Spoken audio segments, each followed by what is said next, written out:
Avast ahoy and g'day once again to ye mateys! I be your studious and hard-working host, Josh the Pirate, and it brings me enough joy to reach orbital velocity to welcome you back to Corsair's Cove and Tactics Tuesday. And with me, I have a very special friend and colleague, Castellan.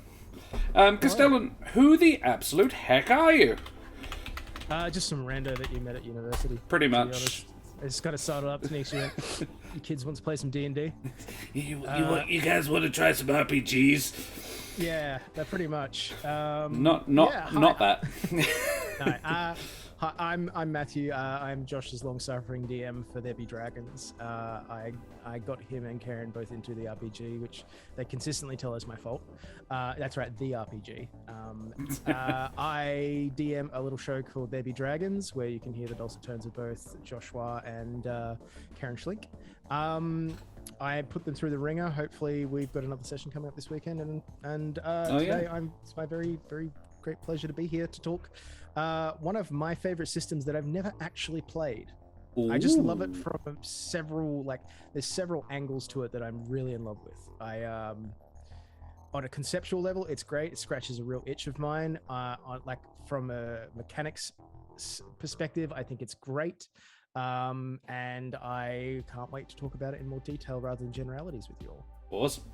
And I am Josh the Pirate. You can find me here on my channel, Corsair's Cove, which I run with my lady wife. But you did that. Well done. Keep doing it. Otherwise, you can find me in the podcast There Be Dragons, where I play the infamous and deadly pirate Skern Felspar und his little dragon, Hrosh. You can also find me as one half of the puppet duo Pararomantic in Fringe World, and generally infesting the art scene here in Perth. Art slooting it up. Now, there is a couple of other things I do need to bring up very quickly before we begin. Firstly, we need to talk about Ukraine. Ukraine is, if you've been following the news at all, having a bit of a shitty time, as are the people who live there, to the point where several million of them aren't living there anymore. 11 million thus far and counting have left.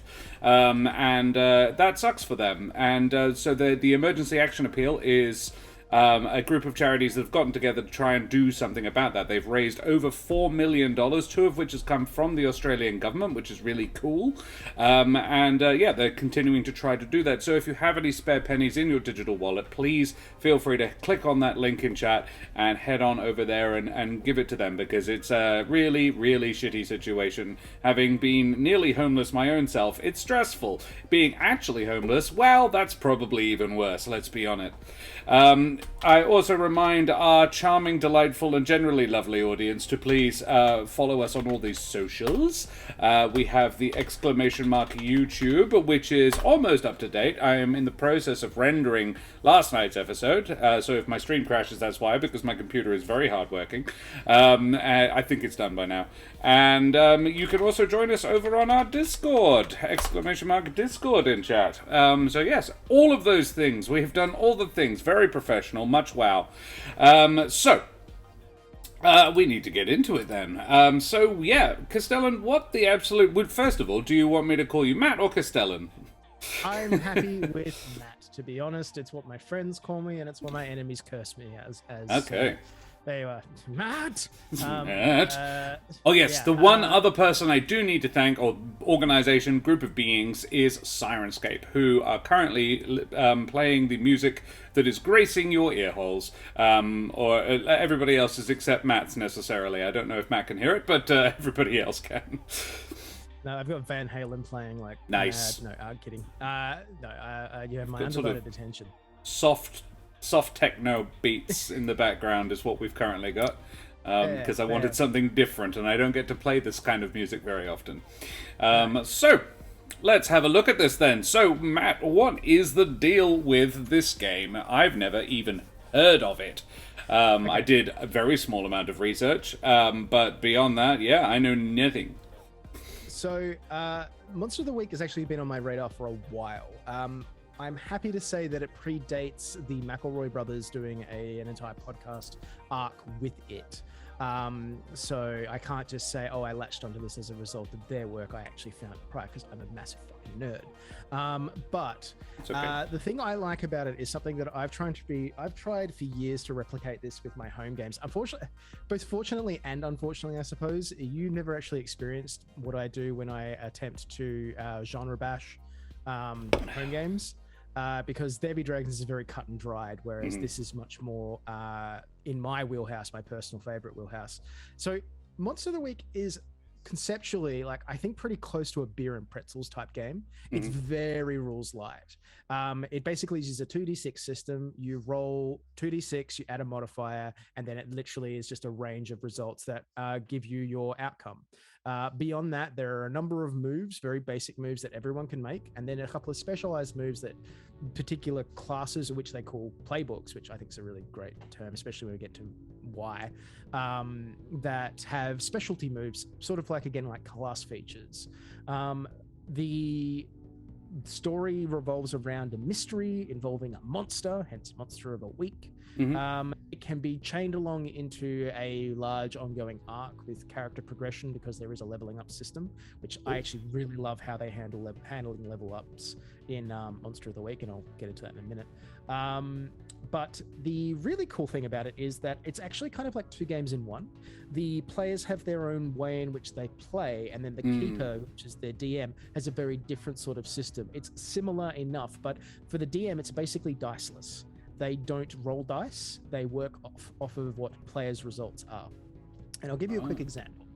So the numbers may be slightly out, but generally speaking, 1 to 6 on a 2d6 or 2 to 6 on a 2d6 roll. Technically, it can be 1 to 6 because there are stats and some of them have negatives as opposed to positives. So you roll 2d6. 1 to 6 is a failure where basically whatever you're trying to do goes wrong. It's up to the DM or the keeper in this case. How badly? Generally pretty bad, because the standard success range from 7 to, I believe, 10, actually it might be 9, is considered mixed success. And if you know your mathematics statistics, 7 is the most likely number you're going to roll, which means that this game is geared towards everything you do having like a nasty sting or a slight twist on the end of it. So rather than being an outright success, it's you achieve the thing, but something either bad happens or there's a cost to it. And actually, in the keeper rules, there is those choices. They can make you do one of 3 things. I believe it's 3 things. It's been a little while since I've read the thing in depth. You got on the horn and asked me, hey, do you want to talk about like an indie RPG? And I'm like, Monster of the Week, bang. And then I had the rest of my week, and I've just cursorily gone through it. Fair enough. This is all me pulling this from memory, just FYI. Well done. Because I've looked at it. Well, look, it stays up there. The combat mechanics. Sorry, I should actually finish with a different data spread. So a 10 to 12 is considered I think it's just a resounding success or a really good success, where the thing that you want happens. There's nothing bad happens as a result. And then 12 plus usually, although some of these spreads change depending on the moves that you're using, is not only does something really cool happen, but something else also happens that's also really cool. So it's generated a really kind of cool inbuilt dramatic system as far as I'm concerned, because basically your average is going to, like, your average die roll because the modifiers are very small. I think their maximum range is like +3, right? So, or -3, whichever way, although I don't think you really get below -1, to be honest. We'll get into why that's the case in a bit. But the point being though, these skills are you have 5 of them. Now I'll see if I can remember off the top of my head. I think it's Charm. I had them here. I just need to also say Celestra. Celestra, thank you very much for the follow. You bloody champion. Nice to meet you. Liked the name, had to follow. Well, I'll take it. Liked the name Corsair's Cove, liked the name Josh the Pirate, liked the name Castellan, liked the name Monster of the Week. Who knows? You could tell us. But yeah, welcome. Thank you for joining us. We are doing a bit of a deep dive on a particular favourite game of Castellan's and how it works. And I've never played. Well, yeah, look. I want to DM it, but this has been a great excuse to sort of like possibly rope Josh into letting me DM it for him at some point. So there is charm, cool, sharp, tough, and weird. That's it. Charm, cool, sharp, tough, and weird. And obviously, like, charm is your social skill.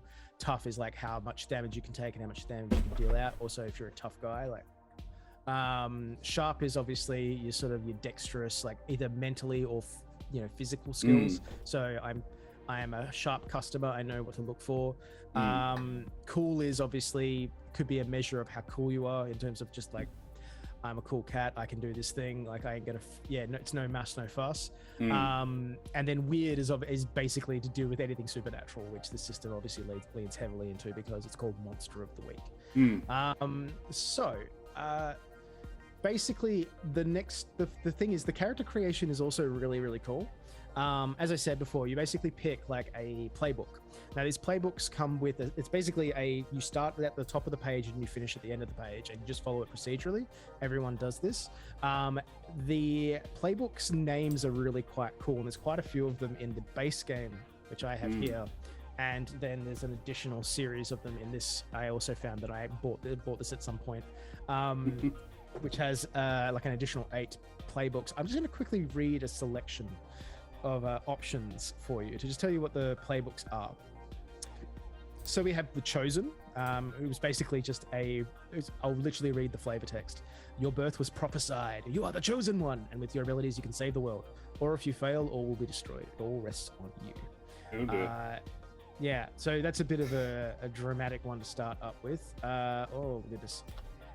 Sorry if you hear a cat meowing in the background. There's literally nothing I can do about that. It's annoying as hell. Not my cat either. We have The Expert, as I dedicated my life to the study of the unnatural. I know their habits, their weaknesses. I may not be the youngest or strongest, but my knowledge makes me the biggest threat. I'll just pick another couple of. There's The Wronged. They took my loved ones. Back then I wasn't strong enough to fight, but I studied, trained, and now I'm ready to cleanse the world of their taint. I'll kill them all. That's all I have left. So obviously a bit of an edgy boy there. And then let's pick one more just for good flavor. Here we go. The Monstrous. I feed the hunger, the lust to destroy, but I fight it. I never give in. I'm not human anymore, not really, but I have to protect those who still are. That way I can tell myself I'm different to the other monsters. Sometimes I can even believe it. So those are just 4 of several playbooks. I'm sure we can get a list of those up if you've got any reference material.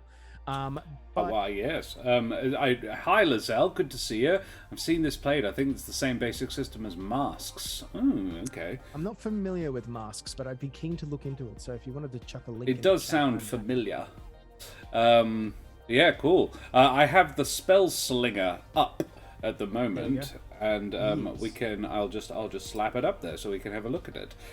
So yes, right. You've got that's the essential playbook / character sheet of the Spellslinger. Fight fire with fire magic. Yeah. So you've got your charm, cool, sharp, tough, and weird. Charm is to manipulate someone, cool is to act under pressure and help out. Sharp is to investigate a mystery or to read a bad situation. Tough is to kick some ass and protect someone. And weird is using magic. So and it's just a list of the things you can do. So what's interesting is those dot points you've put there are the basic moves of every player. Yeah. That's what they're called. I love the fact that the combat move is kick some ass. So it's pretty fun. Basically the thing I really like about this is that rather than it going like, oh, you're a paladin, obviously then you immediately think, sword, board, and about 3 inches of steel around my entire body. Sweet, I know what I'm doing. In this instance, if, for example, you picked the Chosen, you could be anything from someone who is tormented by like visions of the future and is being told to go do something. Be like, fuck no, I want nothing to do with this. I just want to have my normal life. I literally write comic books for a living. To I was literally brought up in like an ancient knightly order, and I am the chosen one that has been foretold of in my fam. So it's literally the 7th son of the 7th son. Precisely. So it is an archetype as opposed to you are this class, and that's I think the thing I like the most about it. Mass is a superhero game. Oh, sick! Nice. I'll have to check that one out. Actually, no, I think I have heard that one. But anyway, I'll look into that myself at some of the later point. So I see you've picked the Spellslinger sheet to show here. That was actually the one I was hoping to make myself, but that leads us very much. Let's start there then. It is by Magpie Games. Masks. It. Have a look. New generation. I'll just quickly say, the thing that this actually opens up nicely as a conversation is there is one restriction within Keeper, the Monster of the Week, that I think is actually really good. You cannot play another playbook in play. You can play only one of them. So as a team, you basically, we'll go a bit into the character creation stuff in a minute, but I think that's actually, it may sound like a weird restriction, but once you actually understand how the system works, you'll go, oh, that makes so much sense. And it makes a lot of sense in the context of what you might be trying to achieve.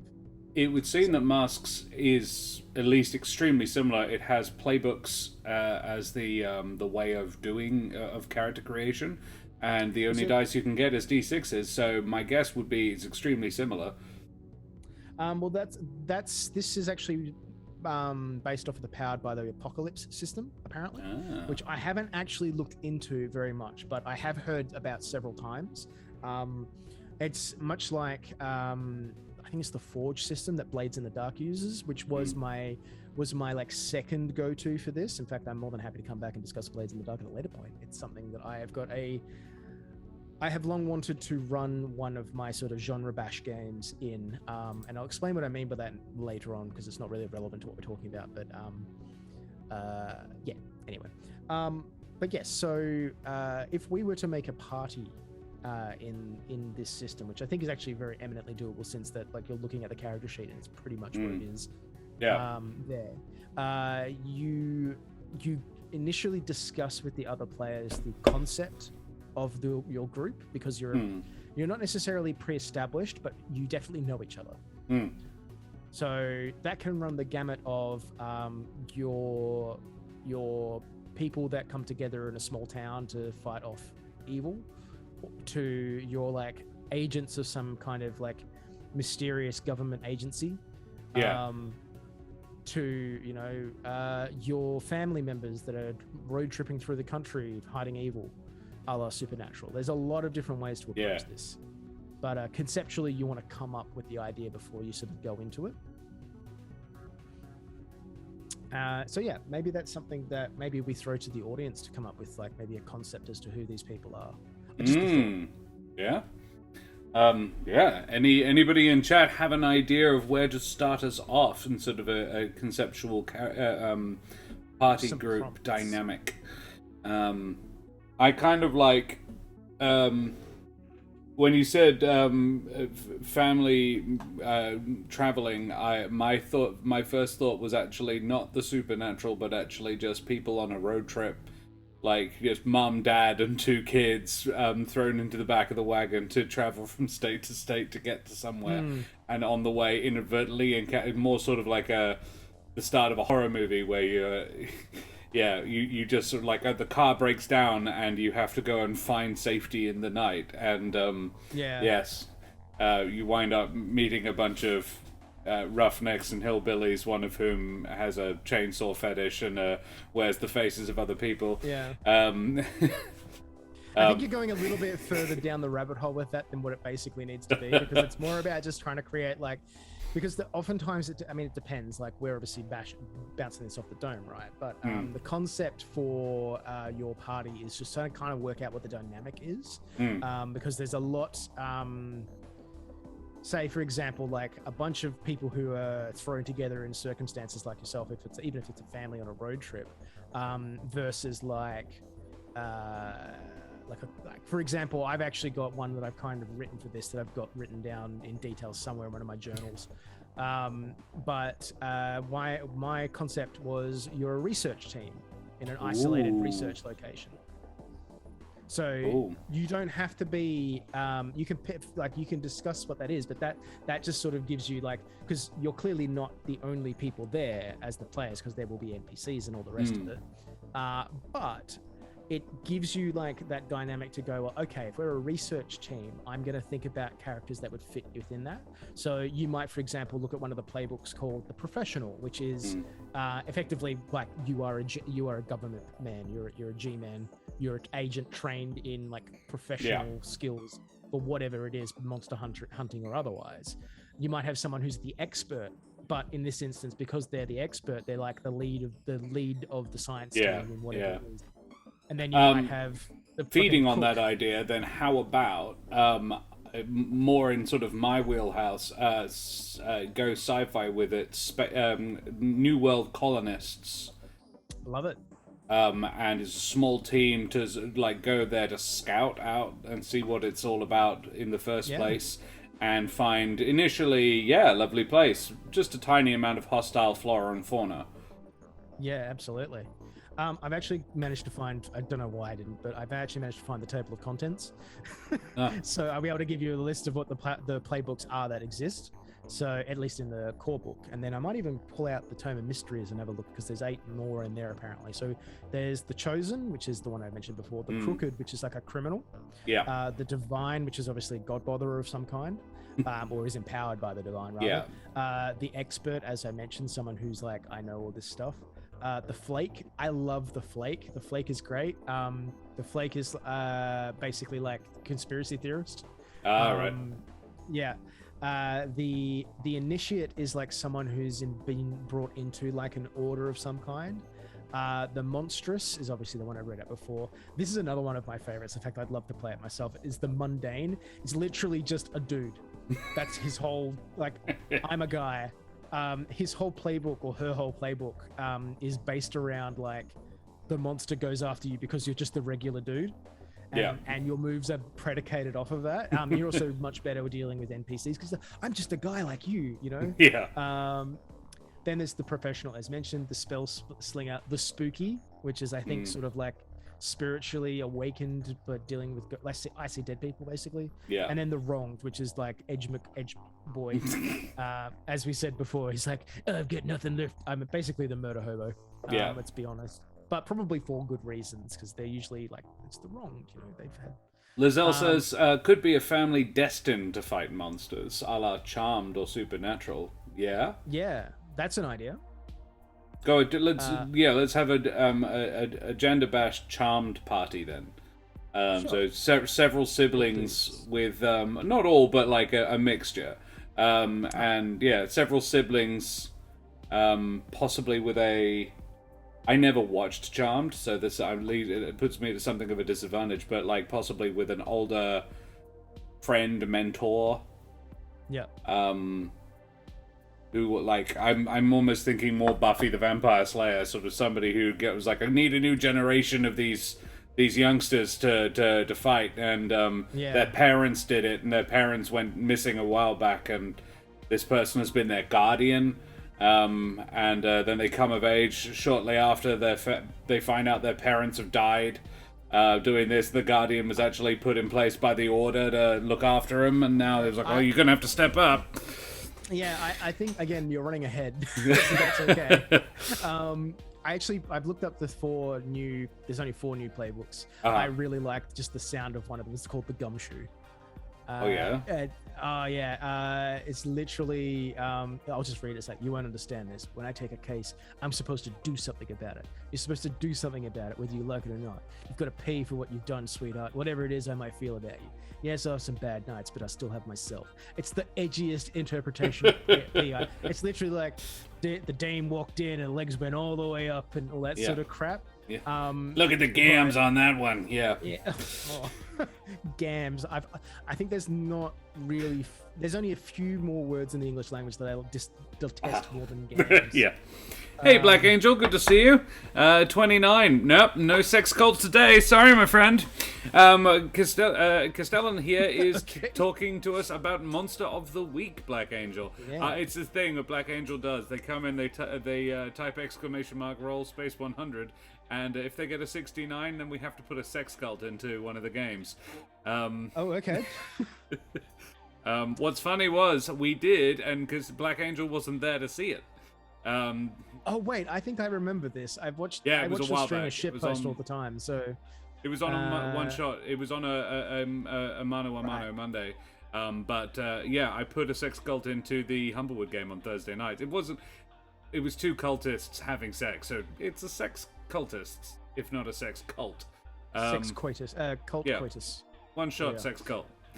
Oh, that's what we're looking for, is it? Shot through the heart, and you're to blame. You give sex cults a bad name. Oh, Black Angel gives sex cults a good name. There we are. I don't know why we're talking about sex cults. I'm here to talk about the Hex. That's the next one in the book. Who's the Hex? So the Hex is I didn't have any magic fall in my lap. I'm not blessed. I'm not one of the scary children. I'm just a girl who found a way to give herself the strength to fight this war. Basically, it's a warlock. So that's kind of cool. Then the next one is the Pararomantic, which I think they're basically in love with ghosts. That seems to be how it reads. Oh. Or they have a ghost lover. Well, there's a... Oh, wait. So you have a guide and it's someone who died or is forbidden to you or doomed by you, which is kind of cool. I'll just read something called Fate of Your Love. It's part of the features of this particular playbook. There is a reason why your love with your guide, the supernatural being you have a connection with, is forbidden or doomed. Invent this reason or leave it to the keeper. Whenever you mark off a point of luck, the truth of your love's fate slowly unfolds. So luck is also a mechanic within the game that I'll get into. But luck runs out and you become doomed. And basically at that point, it's like all bets are off. Luck is important though, because if you need to use luck at points, and like it's basically a ticking time bomb. Which is another great, like, baked-in dramatic engine. Yeah, that's cool. It's kind of like, I don't know if you've ever played any of the World of Darkness stuff. It's a little bit like Willpower, at least in the older versions of Willpower. But I haven't touched World of Darkness since, like, 2nd edition. So, I'm not sure if I like where they went with it or not, but it is what it is. But yeah, so there's the Fate of Your Love. That's a baked in again, really cool concept. You're in love with a ghost or a being. Like the thing I really like about this, and I have to reiterate it, is like it doesn't have to be a ghost. It could be you're in love with a fairy queen. Yeah. Which if you know the Fae, not a great way to go. Hey, it worked out for Donnie. It's got some interesting art in there. Like he's clearly in love with a tree of some kind. Oh, Dryad. Or Dryad, possibly. Or horrible mollusk person. Cool, but like a splinter. That's all I'm worried about. Yep, and the last one's the Searcher, which is basically just like looking for stuff, I guess. They're all very like gumshoey, what would you call it? Sort of like noir? Yeah, a little bit. Like it's described, the book is described as sort of like, it's support for weird phenomena type mysteries like those found in Fringe or X-Files is how it's built. So that's sort of the expansion. But yeah, the core book has like your core, I think it's 12 classes, just that list that we talked about before. But yeah, going back to concept. Yes. So maybe I'll let you and the chat work out together what's going on. I'll stay mum because I'm sort of walking you through the process. So. I'm happy with a family of 3 kids and a elder guardian, and keep it simple at that. Is that too much or? Well, look, I'll go to the book to give you a frame of reference, but like it's a very quick description of like what is the group kind of like dynamic. So excuse me one second while I find the page. I have these all marked out. So yeah, like literally the examples they give there, it's like we all work for a secret monster hunting agency. So in this case, we're all members of a say this is what I'm doing. I do this when I build characters with you guys, but I think it would be kind of cool if they're all orphans that are like they're in an orphanage, but it's a weird orphanage. Oh yeah, sure. So they've all been like it's kind of like I don't know, almost Umbrella Academy-y. Well, not even necessarily that. It's just like you've all been like brought. It's weird. Like some people get brought out of other orphanages and are put into sort of like not even orphanage, foster care, something like that maybe. Mm-hmm. I think. What do we think, chat? Does that sound like a cool twist on that concept, or? I don't know. I suppose it's delayed response, but that could work. I like that. Yeah. Yeah. Because it's a little bit, gives you a bit more freedom within the stereotype. Because you can have siblings, you can have like people who are not involved. You can have people who are like household members of the foster family. So, for example, they might have a butler. You could be one of the parents if you wanted. It frees up the concept a bit more. Yeah. I also really enjoy the idea of one of these kids was put into the system, but isn't like, I really want a mundane in it. And just like, a rando. They were all put into the system, like they were all put into this sort of specialist foster care system because they're all a bit tweaked in some way. And this kid, someone's gotten it thinks that this one's a special kid as well, and he's not. Yeah. Yeah. He's more just like, I don't know what's going on. Like, come on, man. Yeah. Bring out your special skills. It's like, I don't have any. Why does everyone think this? Yeah, I just love I found another like summary of these classes. So the mundane, just a normal person, a normal regular person, especially good at dealing with regular people you meet and have to save and getting captured by monsters. Yeah. Which can be more useful than you might expect. Examples are Xander or Cordelia from Buffy the Vampire Slayer, which might be a little older pop reference than probably the aggregate user on Twitch. God, when did we get old? I genuinely don't know. Yeah. What do you do when you hit a brick wall when DMing? As in, like, coming up with ideas, Black Angel? Like writer's block, is that what you're thinking about? Or when you actually hit a brick wall, because... or like the other option I could think of would be like, if your players are just heading in a direction that you don't really want them to go in. So, I mean, I have some answers to this, but I'd be curious to know what you... Because, again, I've not had the pleasure of you being my DM yet, so... No. I'm curious to know what that is. Yeah, when I hit a brick wall, I very rarely get writer's block, DMing-wise. When I do, I normally take a step back, and just lack of motivation. Lack of motivation. Right. That's a different beast. That's a whole different beast. On the exceptionally rare occasion, on the exceptionally rare occasion, I normally have to do it anyway because I'm scheduled to. Well, no, I normally just have to do it anyway. I don't really have I can cancel. It has happened. We did do a few weeks ago now. I was really quite ill. And I hit a prep wall of I just can't, but we should, and we've told everyone we're gonna. So we wound up doing like a 2.5 hour table talks anyway, so the whole cast, and like one of the other cast was sick as well, so Dan and I just sort of sat quietly while everybody else talked smack. And it was good fun, but it wasn't, and we did a tiny bit of RP, because I started feeling perkier at the end of it. The trick of it is, Black Angel, I know that playing will make me feel better. So, and it's something my little brother pointed out, that my siblings and I were all raised to, when a problem comes up, you solve it then. And it's quite an unusual mindset. And the more I get to know myself, the more I sort of see other people as well, the more I'm like, that is extremely unusual. And I find it very frustrating when other people are like, no, I'm just going to ignore it for 3 months. And I was just like, but if we solved it now, then we could be friends again. And like, more than once I've encountered, I'm just like, I have lost friendships because somebody didn't want to tackle with the problem. The other person did not want to. We were bumping heads on something, and they didn't want to address it, and it got worse and worse and worse and worse. And I'm just like, if we had dealt with that 2 months ago when I tried to deal with it, we'd still be friends.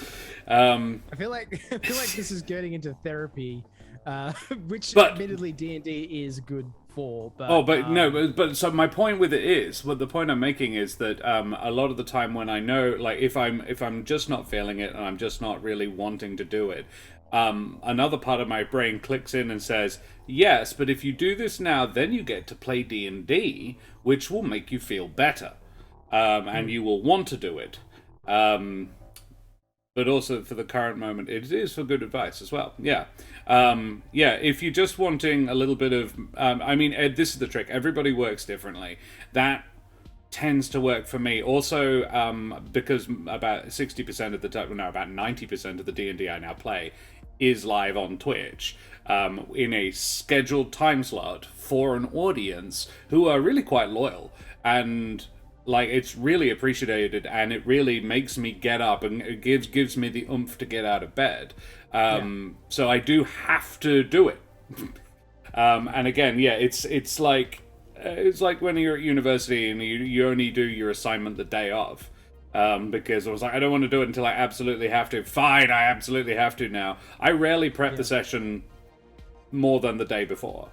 I'm extremely slack about that. So, I guess... Hey, Arts and Lovecrafts. Of course we're loyal, otherwise it's mutiny. Exactly. True. I guess so, like...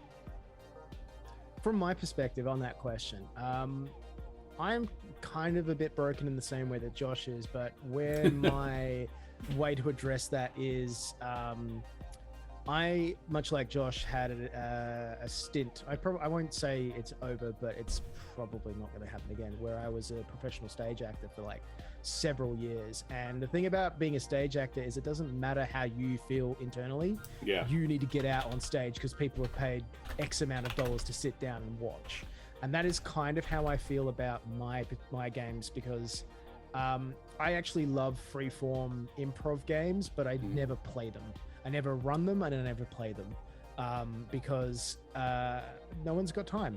No one has the time for it. And if I'm going to run a game, which at the moment it's once monthly for Josh and a few other close friends for There Be Dragons, that's not only a product, it's now become something of a magnum opus.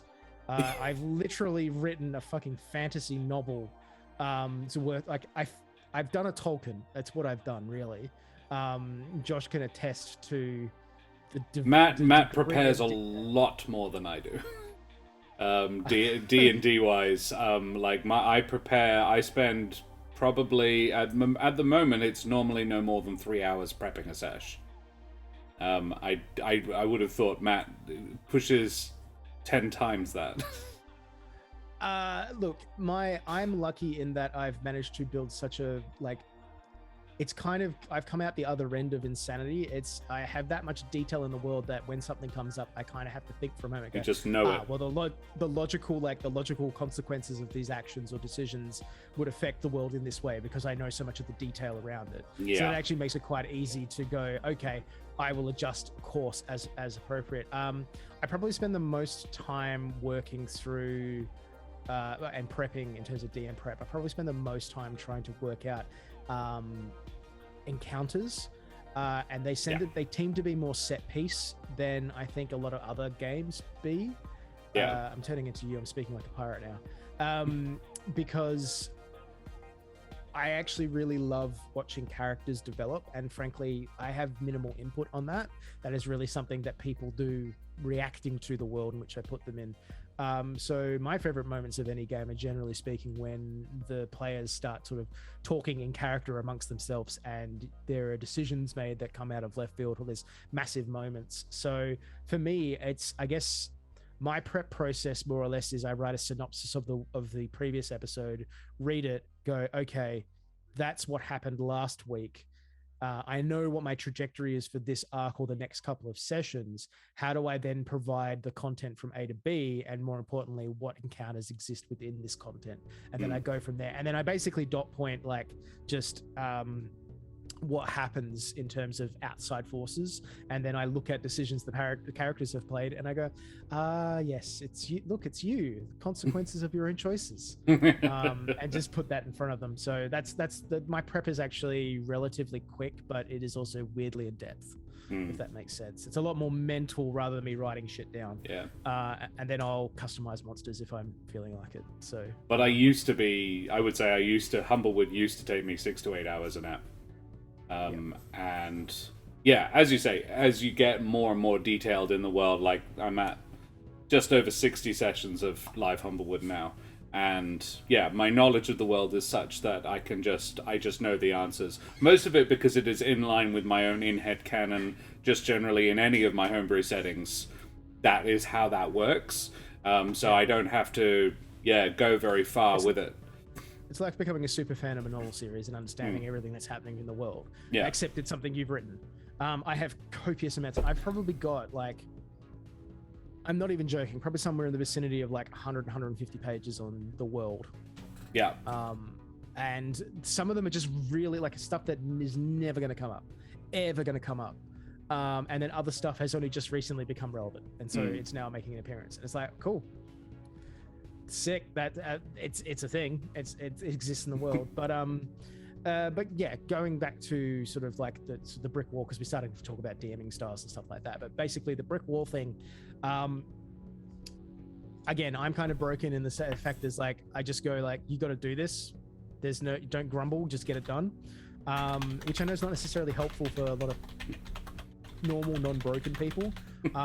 So in terms of how I would suggest what's best for you to use as a tool to help yourself with inspiration or to get yourself back into it, recapping previous session. I think of them in episodic form because of various reasons, but mostly because my job is based around media production. I'm a producer professionally, so that's how I think. But recapping the previous session, because you will find when you go back and you untangle the blur that is the previous session, you go, oh, there was this point which led from this point, and then it generally speaking re-energizes you. And the other benefit of that is you'll start to ponder about decisions that were made in that session, and you'll go, how can I make this worse? I agree completely. And I have the added benefit of my sessions are mostly pre-recorded, so are mostly recorded, so I can watch it. And yeah, you only need to watch the last 20 minutes or so, which you often want to do anyway, just to remind yourself what happened, because I don't make notes after the episode. I just watch the I have recorded almost every session of D&D I've ever DM'd. I have all of it saved on my computer. I have your first session ever recorded. Oh, Everyone can access it. Go check out Baby Dragons. Oh, you mean the first game I ever played? Yes. Yes. The first 3 or 4, I got quite drunk. I did you a little dirty on that. I have to admit, I didn't say no. Don't do the Beastmaster. But whatever. I play differently to most other people. I don't optimize based off of class. Yeah. Ongoing argument regarding the Beastmaster. Can it be Drake Warden now that Drake Warden is legal? Can we make him a Drake Warden? What do you think the answer to that is? Yeah, I know.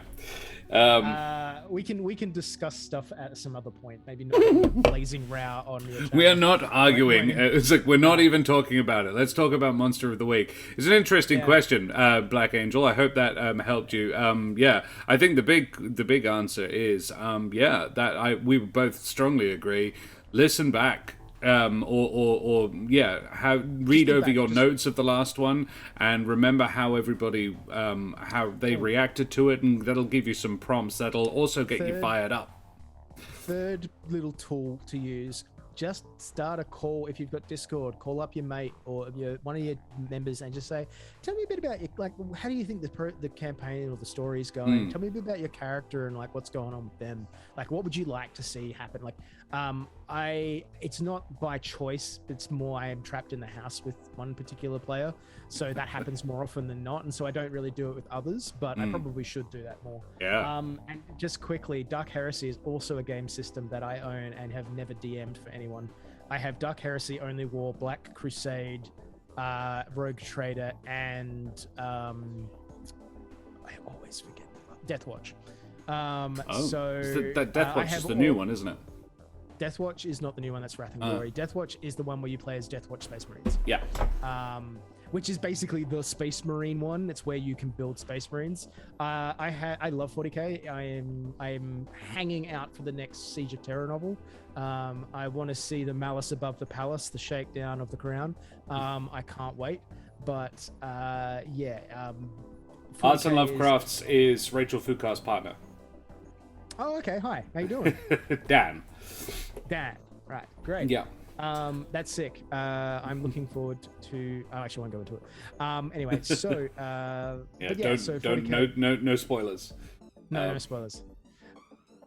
But anyway, yes, the monster of the week. Yeah, let's do that. Let's talk about that. So, we kind of have a concept. Let's remind everyone what it is. It's people being they're all members of an orphanage of some kind. So basically, I think we're probably looking at between the ages of like, let's say 13 and 18 is probably what they're at. And again, like this. Well, when I say orphanage, I'm talking more like a foster care sort of situation. Because then group home. Yeah, which means, potentially you could have like old Grump, the fucking janitor, could be a character if they wanted it to be. It doesn't have to restrict us to just being kids, but it can. Because frankly, there are other systems that do similar stuff. I haven't looked into Kids on Bike, in particular, Kids on Bikes in any particular detail, but I do have a copy of it that I really should do. I buy a lot of systems and just read them and never do anything with them. That's a neat idea. Yeah. I don't have time to play the things I want to play, let alone this. Nah. No, I really need to get myself another DM. Anyway, so look, as with having like a character, you don't have to come up with a teen concept to begin with, but I think it's a good first pass, and it's what the book recommends. Although they say like if you don't have to. The next step is for us to have like 4 different playbooks. Have a certain amount of different playbooks. Now, I said to you, that kind of tipped my hand a little bit, but I did say to you prior to play that we should probably come up with 4 characters, and then work out, sort of go through the process at the end of like how you would design. Sorry, my nose is so itchy. Go through like the concepting at the end of like the sort of the cool, like more character building element, the dynamic between the different characters. So out of, like, again, the chosen, the crooked, the divine, the expert, the flake, the initiate, the monstrous, the mundane, the professional, the spellslinger, the spooky, and the wronged, which of these ones do you think fit really nicely with you? I reckon Spellslinger is the one that jumps out first, which is probably why I clicked on it first. Cool. And for this sort of group, I definitely think we should have a mundane. Because it's funny, if nothing else. Yeah, cool. Spooky? I was thinking more maybe we pick 2 each. Oh, yeah. So if you want to do maybe you do the Spellslinger and the mundane, which is weird. Sure. You've got like 2 ends of the different of the range there. I kind of like the idea of a crooked. So we have like this kid who's obviously like a bit of a delinquent. You want to buy some RPGs? But he's actually, he's talking to a couple of Ukrainian farmers who are looking at a Russian tank hungrily. Yeah. And I think maybe the initiate might be kind of cool. Yeah. Because they're already kind of, maybe they already know what's going on. Oh, yeah. So yeah, they're a member of an ancient monster slaying sect. So the dynamic is what? Spellslinger, the mundane, the crooked, and the initiate. That's kind of what we're looking at. Yeah. I might make a quick note. It's pronounced spoopy. Excuse me, it's pronounced spoopy. Yeah, so I'm going to take the crooked and the initiate.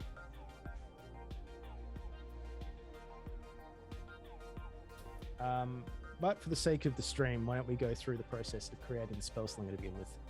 That'll be easy. It's currently up, and these are form fillable as well, which you can find online for free if this is something that jumps out at you and you go like, heck yeah, I want to play that.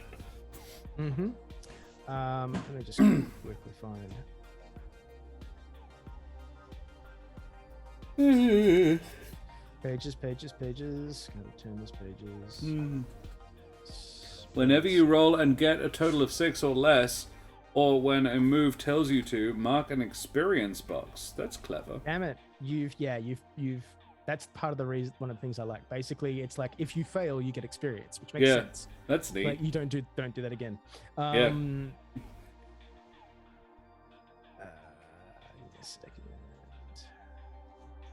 Spellslinger, sick.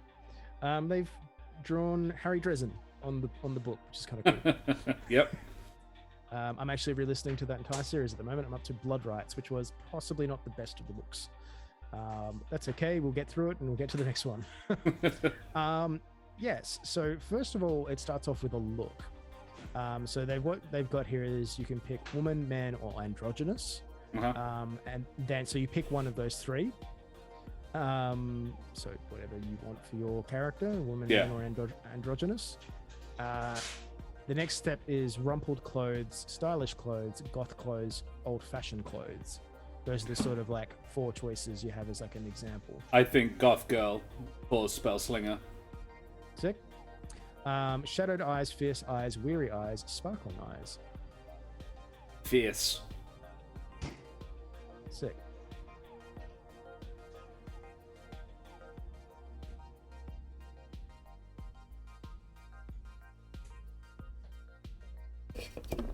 Do these have meaningful effects? No, it's more like a prompt to kind of get you across the board. I'm sorry, I'm just going through the book while we talk. So the next part of this is you get to pick the ratings, which is basically your stat spread.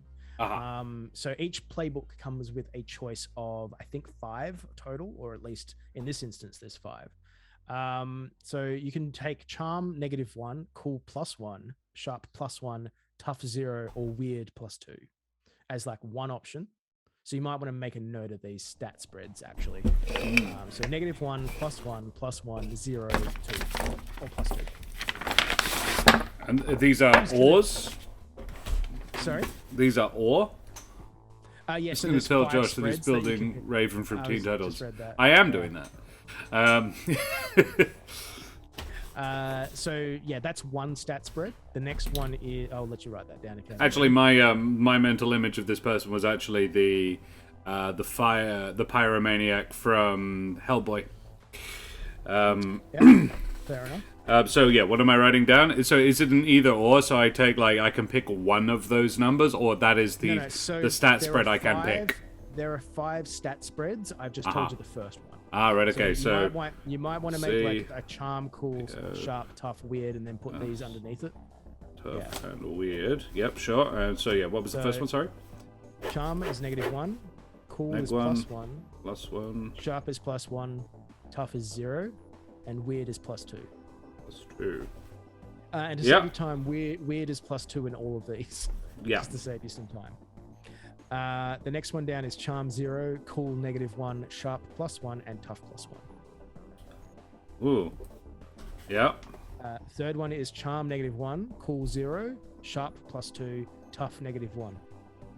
Ooh. Let's do weird. Then there's charm. Wow, that's a min-maxer.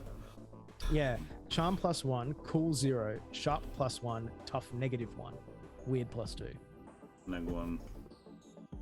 And then you've got charm 0, cool 0, sharp +1, toughness 0, weird +2. So no negs, but only 2 positives. Yeah, so it's kind of cool that it gives you a spread. Now, again, if you want to look at this from a more characterful kind of perspective, you can look at like the charm and cool sort of stuff as sort of indicative, especially with a character like yours. You know, we're looking at like a teenager. You know, having a charm -1 basically means you're kind of a weird, gangly nerd / freak, like something in that area. Hopeful, Whereas but yes. if you're, well, I say charm, it's probably more close to cool, but like cool is, I like to think of Or cool the lack as thereof, yeah. Yeah, the lack thereof, or the I guess being popular, or not so much popular as able. Not actually. You know what it is? It's more not giving a shit what people think. Yeah, cool is how good you are at keeping yours, rather than how cool you are. Yeah, I think the stats are actually further explained elsewhere. Sorry, give me a moment.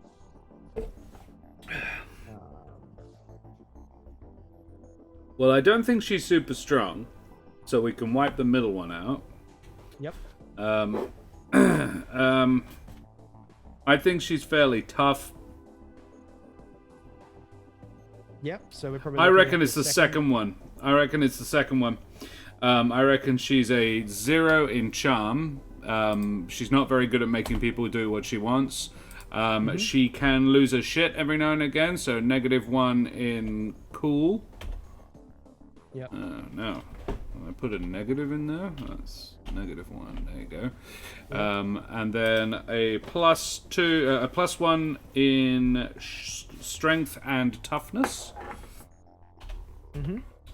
And a +2 in weird. Correct. So that gets you your basic stat block. In the thing, you basically would just like check off that box. But in this case, you've obviously data entered into your sheet. So basically, here's like your class features, if you will. You get combat magic.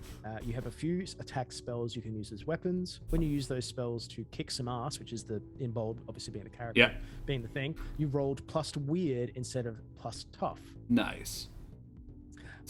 Sometimes the situation may require you to act under pressure to cast your spell without problems. Right. Okay. So acting under pressure is, I believe, runs off of your cool stat. Right. Oh dear. Oh yes. Which is act under pressure. 1, which makes sense. Oh right. So these are okay. The things next to him. So they're a little. It's hard to see on the screen because there was only so much room for it. But in fact, let's see if I can make it a little. It tells you what stats you can roll off of. Yeah. Yeah. And these things will augment depending on what your class features are. For example, so in this instance, when you kick some ass, you roll using weird instead of tough. There we go. So, next to it says, a charm is used to manipulate someone, as in that's the action. That's what the action is called. Correct. Act under pressure and help out are cool. Investigate a mystery, read a bad situation is sharp, kick some ass, protect someone is tough, and use magic is weird. Right. Like it. Yeah. Cool. So then you get to pick 3 options from the list below. Which is a fairly basically it's kind of cool because it helps you build a spell or spells basically. So I'll just read verbatim. It says pick 3 options from the list below. Your combat spells can combine any of your base spells with any of your effects. So you're basically building 2 sections. So combat magic, pick 3 with at least 1 base. So you have to take 1 of the base spells, but you can take 2 if you'd like, and the effects you add on top. And you can do, it says you can combine any of your base spells with your effects as well, which implies to me at least that you can just use base spells if you want. Right. So base spells include Blast, which is a 2 harm is damage. I'll get into that later. Magical, Close, Obvious, and Loud. Those are tags or keywords. Right. So it's magical, it's close, it's obvious, and it's loud. So it's a subtle spell. If you use it, people will notice. None of these are subtle. No. The next is Ball, 1 harm, magical area, close, obvious, and loud. Missile, 1 harm, magical, far, as in it's obvious and loud. Different range. Yeah. Far means probably it's got range. Yeah. And their wall is 1 harm, magical barrier, close, 1 armor, obvious, and loud. So wall being like I can put up a force wall. Effects: fire, add +2 harm fire to a base. If you get a 10+ on a combat magic roll, the fire won't spread. So what if you wanted to? Like it won't spread. It doesn't necessarily mean that. Well, I imagine if you go to like 12+ where it's an obvious success, it will. Basically, what it's saying there is, basically what it's saying there is that the DM won't, as a side effect of you rolling a 7 to 10, go, okay, you successfully set the thing on fire, and it's now setting the cabin you're in on fire as well. Oh dear. Which is part of the moveset that the keeper gets. They can make a bad situation worse. Force or Wind, add +1 harm forceful to a base, or +1 armor to a wall. So you get additional armor on that one, or you can add forceful. These keywords have import later in the system, but you'd have to go into the detail of that later. Lightning or Entropy, add +1 harm messy to a base. Frost or Ice adds -1 harm +2 armor to a wall, or +1 harm restraining to other bases. Earth, add forceful restraining to a base, and Necromantic, add life drain to a base. Ooh. So those are sort of the options you have at play. Now, again, as per this setup, you get to pick you must pick one base, but you can pick either another base and another effect or 2 effects. I like that. Wall and missile. Okay. And probably... I quite like wind. Force or wind. Cool. I mean, if we're building the girl from... but we're not. I'm doing something different. Let's say force and wind. Great, love it. Missile and wall seems useful as all hell. Yeah. Again, obvious loud. So there you go. Cool. So next is moves. You get all the basic moves and 4 Spellslinger moves. You have this one, tools and techniques. So in order to use your combat magic effectively, you rely on a collection of tools and techniques. If you don't use them, there are drawbacks. Cross off 1, you'll need the rest. Cross off 1, you'll need the rest. Oh, so basically you pick which one of these you don't want, but the rest of them you have to use. So consumables, you need to have certain supplies, powders, oils, etc. on hand to cast your spell. They're used up when you cast the spell. If you don't have them on hand, your body will be the substitute. Take 1 harm, ignore armor when you cast. Ooh. Definitely want to have that. I wonder if it means you take 1 harm. Oh no. Again, this is where we're sort of hitting the limits of my memories on this system, but I'm pretty certain... No, I think it adds 1 harm to... When you reach 4 or more on your harm, mark unstable. Yes, so harm is your damage track. Yes. It makes sense that, if you're draining your own life force to cast this magic. So you're harming yourself every time you cast.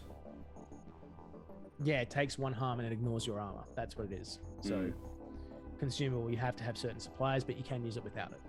Foci, you need wands, staves, and other somewhat obvious props. So bear in mind, when it says somewhat obvious, it means you have to have like something that is clearly magical as a foci. It can't just be like, oh, I use my like button on my shirt. It's like, is it a brooch? Is it a big old gold thing? Like it's got to be intrinsically something. If you don't have what you need on hand, your combat magic does 1 less harm. Gestures. You need to be able to wave your hands around obviously in order to use your combat magic. If you're restrained in any way, you can still cast spells, but it's more likely to go wrong. Take 1 ongoing, -1 ongoing to your combat magic. Until you are not restrained anymore, presumably. Yeah. Incantations. Sorry, did you want to read that? Oh, yeah. I was like, you must speak in an arcane language to control your magic. If you use combat magic without speaking, act under pressure to avoid scrambling your thoughts. Ooh. Okay.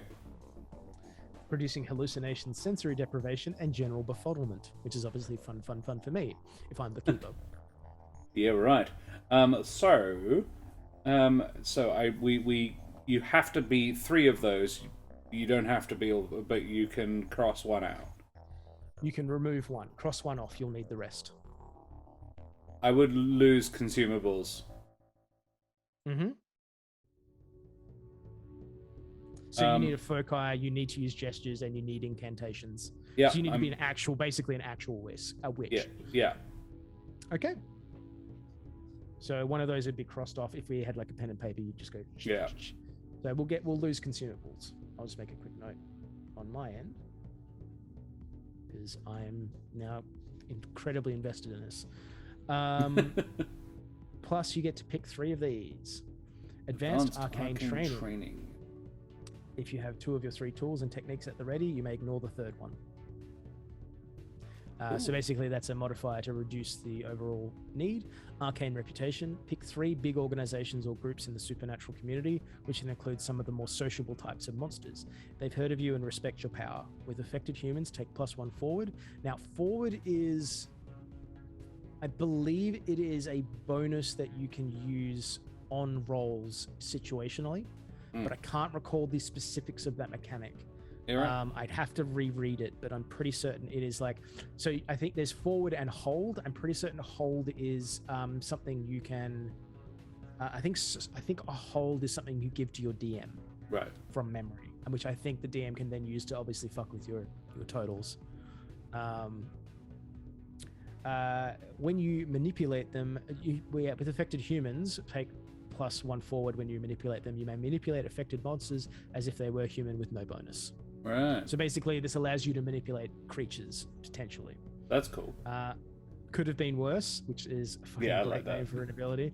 When you miss a use magic roll, you can choose one of the following options instead of losing control of the magic. Now, losing control of the magic is awesome. I won't hear anything about it. So, fizzle, the preparation of materials for the spell are ruined. You'll have to start over from scratch with the prep time doubled. This is gonna suck. I love that. The effect happens, but you trigger all of the listed glitches but one. You pick which one you avoid. Enchanted Clothing. Pick an article of everyday clothing. It's enchanted with that. Any change in appearance, take -1 harm from any source that tries to get at you through the garment. Forensic Divination. When you successfully investigate a mystery, you may ask what magic was done here as a free extra question. These are really useful things. These are things that are specific to you, just keeping it in mind, because the investigator mystery, the role gives you a certain amount of questions that you can ask about the situation that the keeper has to answer honestly. From memory, I don't think you are able to lie as the keeper. I think you can omit stuff depending on the level of success, but it's one of those things. Go big or go home. When you must use magic as a requirement for big magic. Big magic is another move, but it's like the equivalent of a ritual magic instead of it's like I am going to lift a mountain or something like that. Yeah. Take +1 ongoing to those use magic rolls, which I believe ongoing is you just add 1 to every roll, as opposed to forward, which is you get to do that once. Not my fault. +1 to act under pressure when you are dealing with the consequences of your own spellcasting. It isn't the consequences of my own spellcasting. If somebody is upset with you, like, on me. Yeah. Not my fault. Yeah, exactly. Practitioner. Choose 2 effects available to you under the use magic. Take +1 to use magic whenever you choose one of your effects. One of those effects. Shield spell. When you protect someone, gain 2 armor against any harm that is transferred to you. That doesn't stack with your other armor, if any. Definitely that one. And then lastly, third eye. When you read a bad situation, you can open up your third eye for a moment to take in extra information. Take +1 hold on any result of 7 or more, plus you can see invisible things. On a miss, you may still get +1 hold, but you're exposed to supernatural danger. Unfiltered hidden reality is rough on the mind, which I particularly like because that's basically Wizard's Sight from Harry Dresden, which is cool. So yeah, let's pick 3 of them. Actually, does the chat have any recommendations? Yes, thoughts in chat. Ad nauseum. I really like Shield spell. Hudson Lovecraft says, yeah, Josh will really have to strain himself to think like a gangly nerd. No, it's just remember. It's about 17 years ago now, but yeah, I can still remember doing that. Do you remember? Fun times. I quite like Go Big or Go Home. Forensic Divination. When you successfully investigate a mystery, you can ask what magic was used here. I like that as well. Gotta go Third Eye. Alrighty, Lovecrafts. Third Eye does look pretty dope. You're just basically dropping acid at that point. I think Not My Fault. It's not my fault.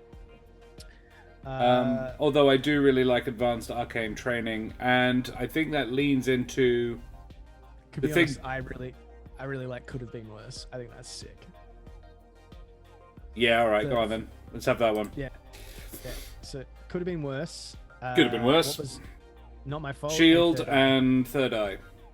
Not My Fault? No, not My Fault. I think this person owns it when they mess up. Fair enough. Cool. All right. Well, we've got those 3. Great. Then last, you don't need much aside from any. This is for gear, so you don't need much aside from any foci or consumables to power your magic. Still, it's good to carry some backup. Pick one: an old revolver, 2 harm, close, reload, and loud; a ritual knife, 1 harm, hand; or an heirloom sword, 2 harm, hand, messy. Wow. Yeah, Pick bear one in of mind these them. are not. Yeah, bear in mind, like traditionally, this is probably not what you would find with a kid, but there you are. Ritual knife kind of makes sense. Yeah, ritual knife is probably where you'd have to go. I love the heirloom sword, but It doesn't really make sense for the concept that we're yeah, working no. with, does it? Conceptually, it's got to be the ritual knife.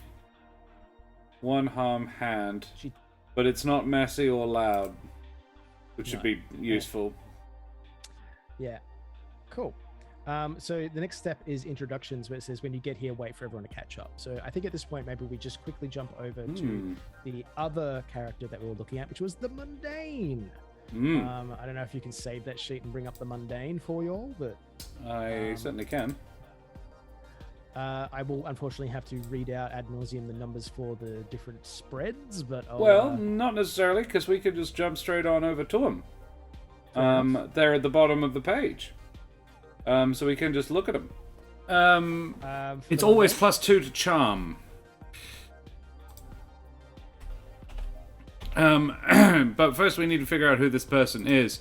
And So there's the look, the appearance, and all that. Shall I quickly Yeah. run you through that, or do you want to do it? I reckon I can. Basically, I actually have quite a good idea of who I want this person to be. This is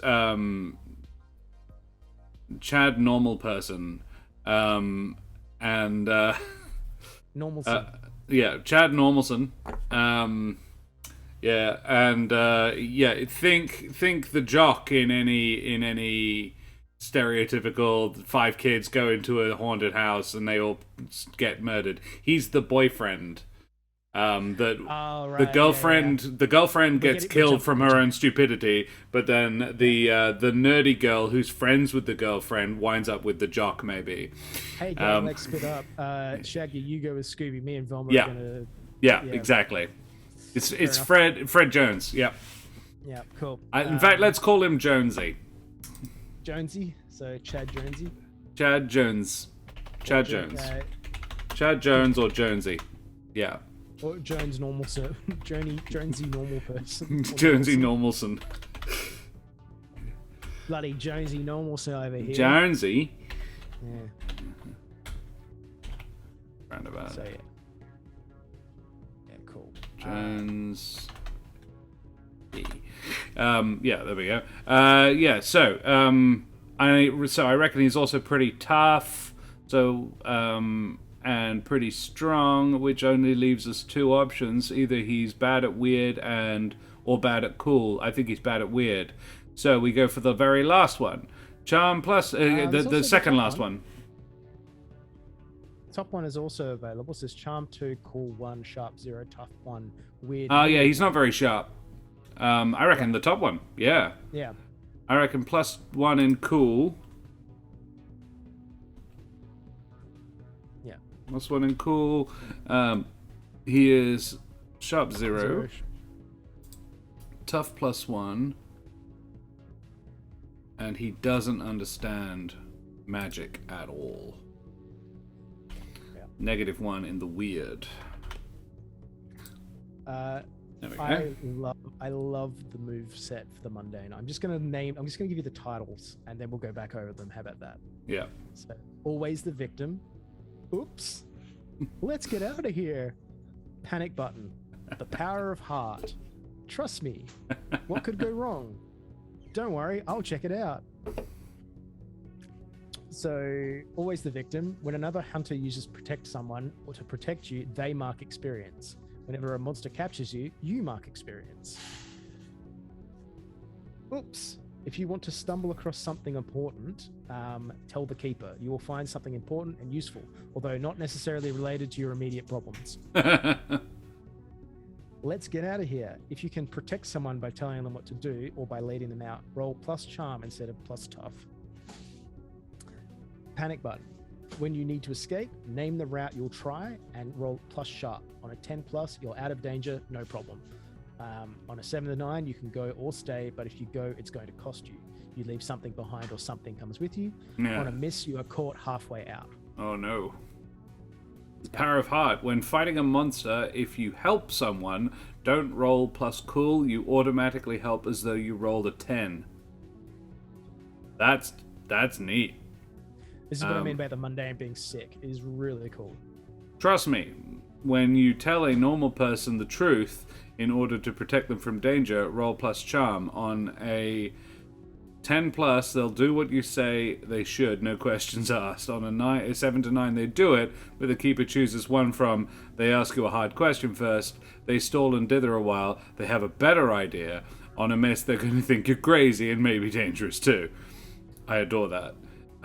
What could go wrong? Whenever you charge into immediate danger without hedging your bets, hold 2. You may spend your hold to inflict 1 harm, reduce someone's harm suffered by 1, take 2 forward on an act under pressure roll. Yeah, so obviously we'll get into what hold and forward and all the rest of those terms later on. Yeah. And don't worry, I'll go check it out. Whenever you go off by yourself to check out somewhere or something scary, mark experience, because you gon' get captured. Because you're basically a lemming. Yeah. I really enjoy that. All the mundane. Like, so that's 3. Play something. Pick 3 mundane moves. Okay. Definitely oops. Yeah. Oops is always good value. Power of Heart is sick. You gotta take that. And I really enjoy What Could Go Wrong. I really like Don't Worry, I'll check it out. I wonder what the chat likes. Because I can play mundane, lean into it, right? Yeah, right. Yeah. I just worry it could be. It's on the caper to not let it be boring. That's the thing I like about the system. It's like it doesn't set out to be deadly, but it is intrinsically deadly if you understand how the system works. Because when we get to combat, basically, again, like a 1 to 6. The monster hits you and you take damage. On a 7 to 9, you hit the monster, but the monster also hits you. It's only on like 10 plus that you start to actually do damage and not get hurt. Don't worry, I'll go check it out. I don't like Trust Me particularly. I like it, but it's not one I'd pick. Panic Button. I kind of like Panic Button as well because you have to name an escape route. And if you succeed, you're just like, yep, cool, you're out and clear. I'm done. There we go. Brilliant. I really like What Could Go Wrong because of every time I just think back on players like talking about what they're going to do, and they immediately don't do it. So like they have this complicated plan and they definitely aren't going to actually do it.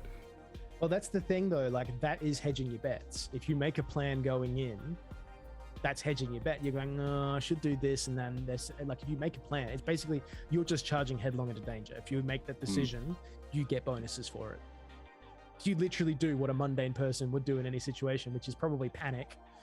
You know what I mean? Yeah. Let's say, don't worry. I'll go check it out then. Let's have that one. Okay. Cool. You get 2 mundane weapons and a means of transport.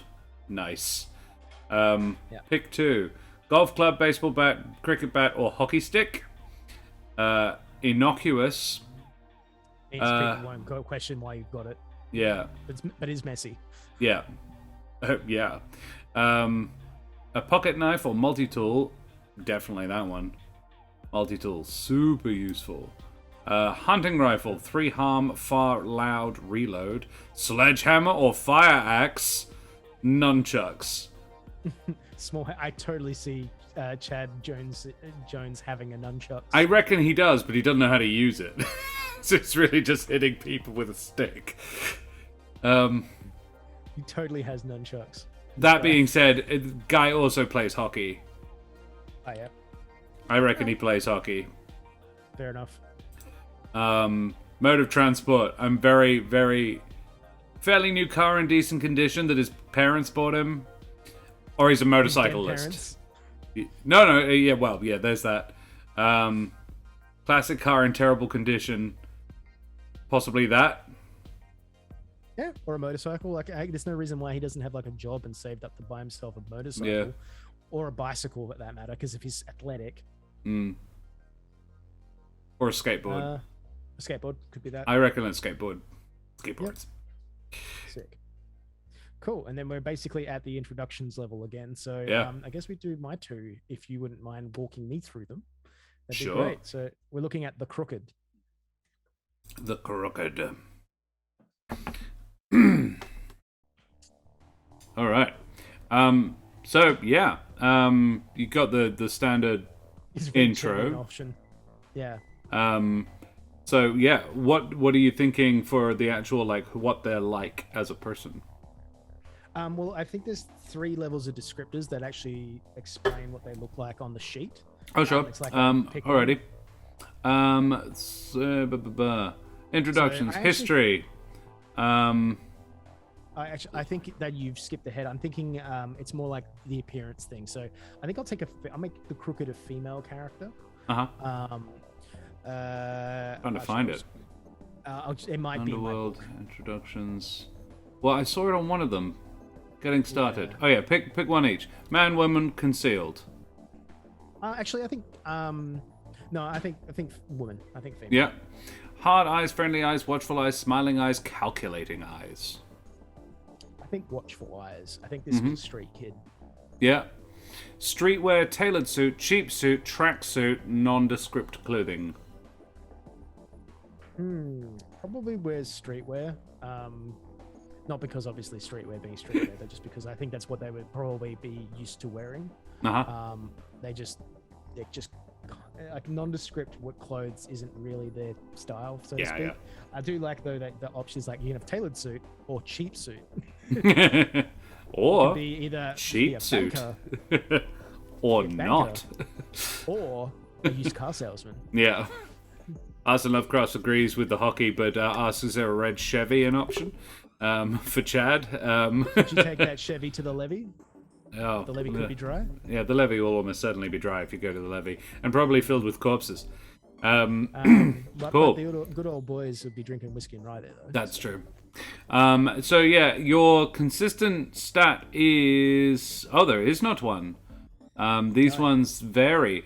I can definitely read them from here, though, so I might just quickly have a look on the stream. So... I definitely think this character is sharp.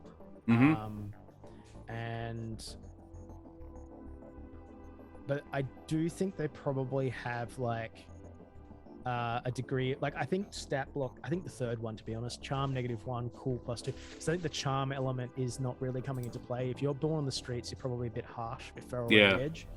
And tough +2 makes sense if you were brought up that way, which I think is important. Second one. Bring into the character. Oh, the second one? Oh, so you know what? Actually, yeah, let's do the second one. Sharp +1, which still isn't tough, but I think, brought up rough, so yeah, +2. Yeah. So that'll be the stat block we work with. Walk me through the next ones. Cool. Well, then... Oh, wow, it does it for you. That's cool. Sick. Yeah, if you just click on that, it just does these for you. Background. Nice. You worked a less than legal job before you became a monster hunter. What did you do? Apparently. Hoodlum. Yeah. You can use tough instead of charm to manipulate someone with threats or violence. Yeah.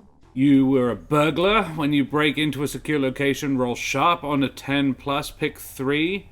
On a 7 to 9, pick 2. You get in undetected, you get out undetected, you don't leave a mess. You find what you were after. Yeah, sick. That's kind of a cool one. Grifter, you were you are about to... When you are about to manipulate someone, you can ask the Keeper, what will convince this person to do what I want? The Keeper must answer honestly, but not necessarily completely. That's handy. Assassin, Fixer, Charlatan, or Pickpocket are the other options. Fixer, if you need to buy something, sell something, or hire someone, roll Charm. On a 10+, you just know the person, you know just the guy. On a 7 to 9, you know the only person who can do it, but there's a complication. Pick one, you owe them they screwed you over, you screwed them over. On a miss, the only person who can help is someone who absolutely hates you. Assassin, when you take your first shot at an unsuspecting target, you do +2 harm. Pickpocket. Yeah, go on. The pickpocket, when you steal something small, roll charm on a 10 or more, you get it and they don't notice you taking it. On a 7 to 9, either you don't grab it or you grab the wrong thing or they remember you later, your choice. And charlatan, when you want people to think you are using magic, roll plus cool on a 10 or more. Your audience is amazed and fooled by your illusion. On a 7 to 9, you tripped up a couple of times. Maybe someone will notice. You may also manipulate people with fortune telling. When you do that, ask what are they hoping for right now as a free question, even on a miss. Yeah. I really like the idea of like a pickpocket or a burglar, but to be honest, I think hoodlum makes more sense. Because, mean streets, brought up, you got to be tough. Hoodlum. Always got to be fronting. So yeah. Moves. Let's just shifty poos it sideways so the audience can see. Shifty poos? I'm very grown up. I didn't say you weren't. You get all the basic moves and 2 crooked moves. Artifact, you found a magical artifact with handy powers and kept it. Hey, Thamior, good to see you, my friend. Pick 1 protective amulet, which is a armor +1 magic recharge. Lucky charm may be used as a luck point once only. A grimoire, studying the book gives you +1 forward to use magic. Skeleton key opens any magically sealed lock. An imp stone, a weak demon is bound to serve the holder. The imp must be summoned by the use magic move. That's interesting. Crew. You have a regular crew, a team of 3 or 4 people who will help you with pretty much anything. They count as a team. Thamior, we are building characters for the monster of the week in a theoretical party. We've settled on the concept. And, yes. Sorry. Oh, no. Slowing your thunder. No, the concept is sort of orphans in a strange, like senior orphans, like older orphans. Yeah, the Impstone is definitely what I would pick if we were going to do that. Yeah, absolutely. But there is many other things we could choose. Orphans at a sort of a weird orphanage for weird kids. And we have chosen 3 weird kids and Chad, normal guy, who is at this orphanage probably by mistake. Deal with the devil. You sold your soul to the devil. Wow, that escalated quickly. Pick 1 or 2 things you got out of the deal. Wealth, fame, youth, sensual gratification, a skill, plus add +2 to 2 rating, +1 to 2 ratings. Payment is due either when you die in 6 months, if you picked 2 things, or otherwise in a year. Yep. Wow. So that's something that the crooked gets. It's kind of cool. Yeah. Friends in the force. You know a few cops who can be persuaded to look the other way or do you a favor for certain considerations. You can act under pressure to get in touch with them when you need to divert any law enforcement attention. There will be a cost, however, though maybe not right now. Maid. You're maid in a gang. Name the gang and describe how the operations tie into your background. You can call on gang members to help you out, but they'll expect to be paid. Your bosses will have requests for you now and again, but you'll be paid. Minor trouble will be overlooked, but you better not screw over any other maid gangsters. And I got railed by the devil, and all I got was this lousy bonus. I got yes. Jack O'Brien popping in to say hello. I was literally looking at Monster of the Week today. If you think it's worth getting, Josh, please let me know. Much love. Thanks very much, Jack. Yes. I'm liking it so far. It seems like an interesting system. I think the trick is what I you mean. will need an experienced DM, if not necessarily an experienced keeper. Somebody who As I understands said, the rules to run it. This is my favorite system that I've never DM'd for, so I'm mad keen to do it or play in it. Noted. Jack O'Brien will be joining us next Wednesday for One Shot Wednesday, and then ongoingly. How exciting. For Humblewood. We have Driver. You have a +1 ongoing to whilst driving. Plus, you can hotwire anything. The older it is, the fewer tools you will need to do it. You also own 2 handy, widely available vehicles, perhaps a sports car and a van. Nice. So that's all there is? Or is There is also Homeground and Notorious. Your crew made a point of keeping the locals happy, keeping them safe, ensuring things always went down okay. When you're back in your old neighborhood, you can always find people who will hide you or help you with minor favor, no questions asked. That's cool. Notorious. You have a reputation from your criminal past. When you reveal who you are, your terrifying reputation counts as a reason for people to do what you ask. For the manipulate someone move. Revealing your identity to someone can create other problems later, of course. Yeah, so look, I'll tell you where I'm thinking. I think crew fits within the character. I think Homeground? Yeah, Homeground? But I also think Friends on the Force makes a lot of sense. Yeah. Like, you're a kid constantly in trouble, so you've probably built up, like, she's probably, I think, actually, I'm probably leaning more towards Friends on the Force. I think she might have acted as a CI for 1 or 2 people, occasionally. An informant? Yeah. Yeah. Seems very investigation-based, which is my jam at the moment, running a Pulp Cthulhu game, and it feels like it might be the same feel, but more Buffy Dresden Files than Indiana Jones. Yes, definitely.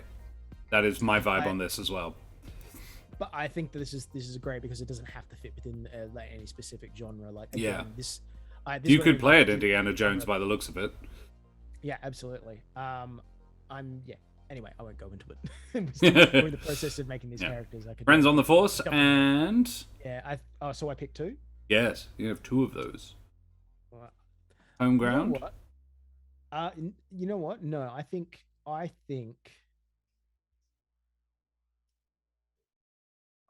you know what? Let's play against type. I like the idea of a deal with the devil. All right. Cool. All right. Then you have effective weapons. Pick 3. Holy So shit. just quickly, I want to see what the options were for because when you do a deal with the devil, you get a benefit, right? Oh, yeah. Yes. So, you sold your soul to the devil. Pick 1 or 2 things. Wealth, fame, youth, sexual gratification, or sensual gratification, skill. And that's +1 to 2 ratings. Fame, youth, sensual gratification, skill. I think skill makes sense. Yeah. I think +1 to weird, and I think +1 to charm. And wow, okay, so flat 0 in charm and everything else is positive. Nice. That's not me trying to min-max. That's me just going, I think that No, makes sense. that would be the good place to put it. Oh, I think the charming element is like like the devil's touch has obviously given her a bit of a weirdness to herself, and then the charm element has just sort of made her come across as just. She probably asked something along the lines of, "I want to live a normal life." That's what she wanted, and so the devil's like, "Sold. Go to this foster home." Yeah. So she's only taking the 1, so she's got a year until her soul is up. When I die in 6 months, otherwise in a year. Yeah. So either when I die or in a year. I think it's up to me to pick. No, I think it's you get either. It's whichever happens first. Payment is due either when you die in 6 months or otherwise in a year. Yeah, all right, okay. Yeah. I understand what you mean by that. Yeah. Cool. So there's already a ticking time clock for this character, which is great. Does it doesn't necessarily mean, however, that she will not she won't die in a year. her soul is no longer hers in a year. She becomes the devil's in a year, or the soul becomes the devil's in a year. It's sort of for me, the implication is that she has a year to win it back. Possibly, but I think that's up to the keeper kind of to determine, really. Have we discussed how or what kind of system this is, as in skill or class based? A little bit skill based, but it's pretty rules light by the looks of it. It's moves based off of dice augment. So basically, you roll 2d6, you add stat bonus. That's it. But the stat bonus is never more than +3 and never really more than a -1. So not big. I think. Yeah. So, because I think you can only improve a stat a certain amount of times using the XP purchases. It has said you can only bring it up to 3. I've seen that somewhere. Yeah. So, but it's a playbook thing, which is sort of like the class. But again, it's class without having a class. It's more archetypes. Yeah. Which is really cool. And very broad within them. Like this playbook is sort of you're only going to with the crooked, you're going to use less than a third of what is written in it. There's not a lot. There's a lot to choose from so it's very customizable and cross-customizable. But not a huge amount of. You can't pick lots of different things. You get one of each, sort of, or two of each. Then we're on gear. Yep, cool. The question about HP. HP is a track that you keep an eye on, basically. Yes. A little bit later. It's called harm, and it's there are 7 points on the track. You're okay for the first 3, after which you become unstable. After which you start dying. And I think you are unstable at that point. And if I recall, unstable is something like I think like a negative. I think you roll 3 and take the 2 lowest. Is I think how that works. I can't really recall. It's been a while since I've looked at this. As I said, like a lot of it's just coming off the dome. So your gear, you pick 3 effective weapons: a .22 revolver, a .38 revolver, which do 1 and 2 harm respectively. They are close, reload, and the 2 is a small and the other is a loud. Then there is a 9mm 2 harm close loud. A shotgun, which is a 3 harm close messy. A hunting rifle, which is a 2 harm far loud. A big knife, 1 harm hand. A baseball bat, 1 harm hand. A submachine gun, 2 harm close reload area. And an assault rifle, 3 harm close/far area. So I get 2 of these? 3 of them. 3 of them. Okay. I think she has the 2 pistols and the baseball bat. So the .22 and the .38. Yep. And the baseball bat. Yeah. I love that. For Chad, the baseball bat is a messy option. This one is not. Yeah. She knows how to do it right. Exactly. Cool. Then, heat. So there's lots of little things. This is a much larger playbook. Heat. You didn't get here without making enemies. Pick at least 2 of these and name the people involved. A police detective. You have a rival from your background. You pissed off a well-connected criminal. Someone with special powers, a person or monster who you took advantage of, and an old partner you betrayed in the middle of a job. I kind of like the idea of the person she's pissed off being like the devil, the monster. Yeah. So she tried to finagle herself out of the deal already. Right. Bad. So it's now got into it. So I like that. And if I pick the other one, I think she probably pissed off a cop, and that's why she's in the that's foster system. I think that's it. And the police detective. Cool. Underworld. Pick how you discovered about the real underworld. Keep in mind when you select your moves in the next section, so that everything fits together. Yeah. The target of a job was a dangerous creature. Pick 1: vampire, werewolf, troll, reptiloid. You worked with someone who has more than they seemed who was more than they seemed. Pick one: sorcerer, demon, fairy, psychic. You were hired by something weird. Pick one: immortal, god, outsider, witch. Things went south on the job, including but not limited to running into a horde of goblins. Just to cut you off, where are you reading this? Because I'm reading the book here, and it finishes after gear. You might be on a different page, or is this the same playbook? It might be a slightly different playbook, but I don't think so. No, I'm still on that. No, you're right. Absolutely. It's just it's positioned differently on the thing. Yeah. That's okay. I am actually. We're not showing it on the screen right now. No, that's fine.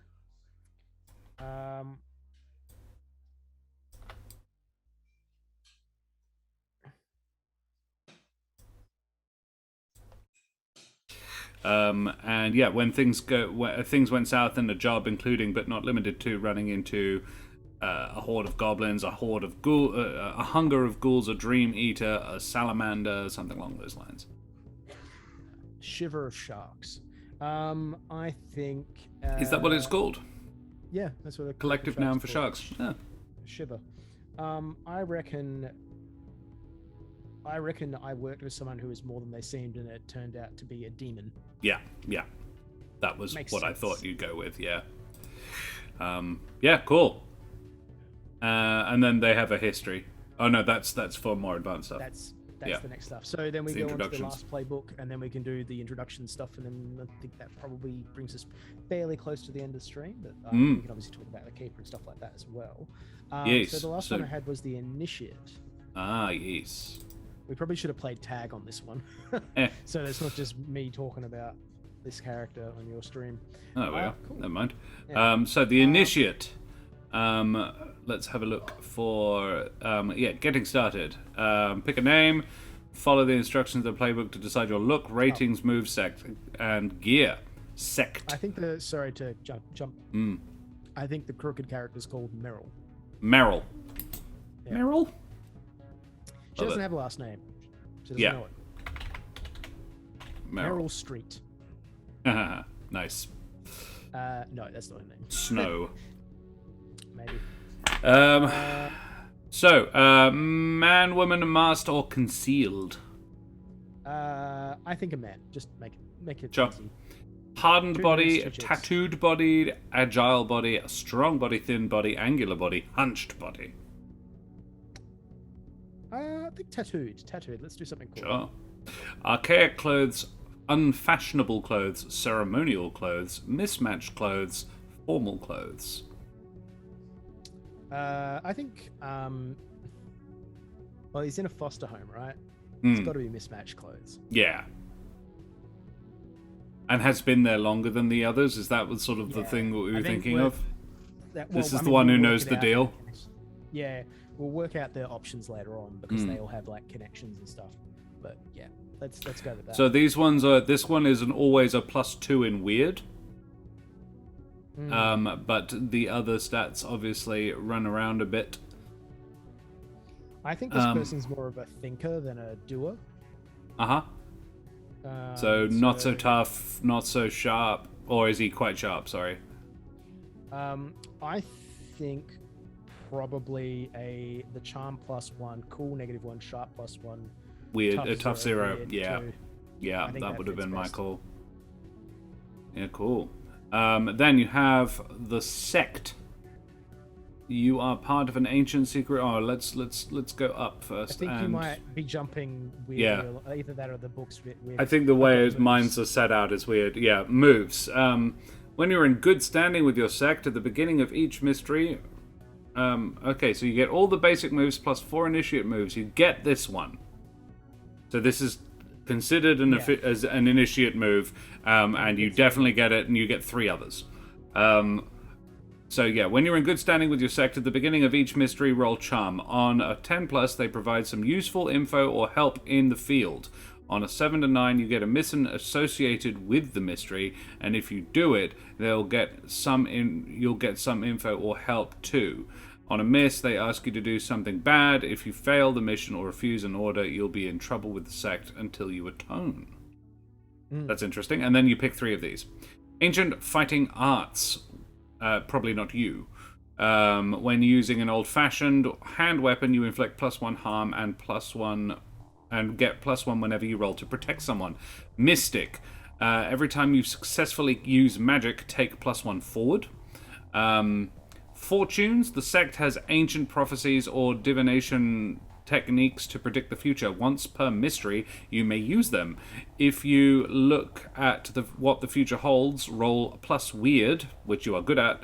On a 10, hold 3. On a 7 to 9, hold 1. On a miss, you get bad information, and the keeper decides how that affects you. Spend your holds to have a useful object ready, be somewhere you are needed just in time, take +1 forward or give +1 forward to another hunter, retroactively warn someone about an attack so that it doesn't happen. And then the last... Oh no, there's more. Sacred Oath.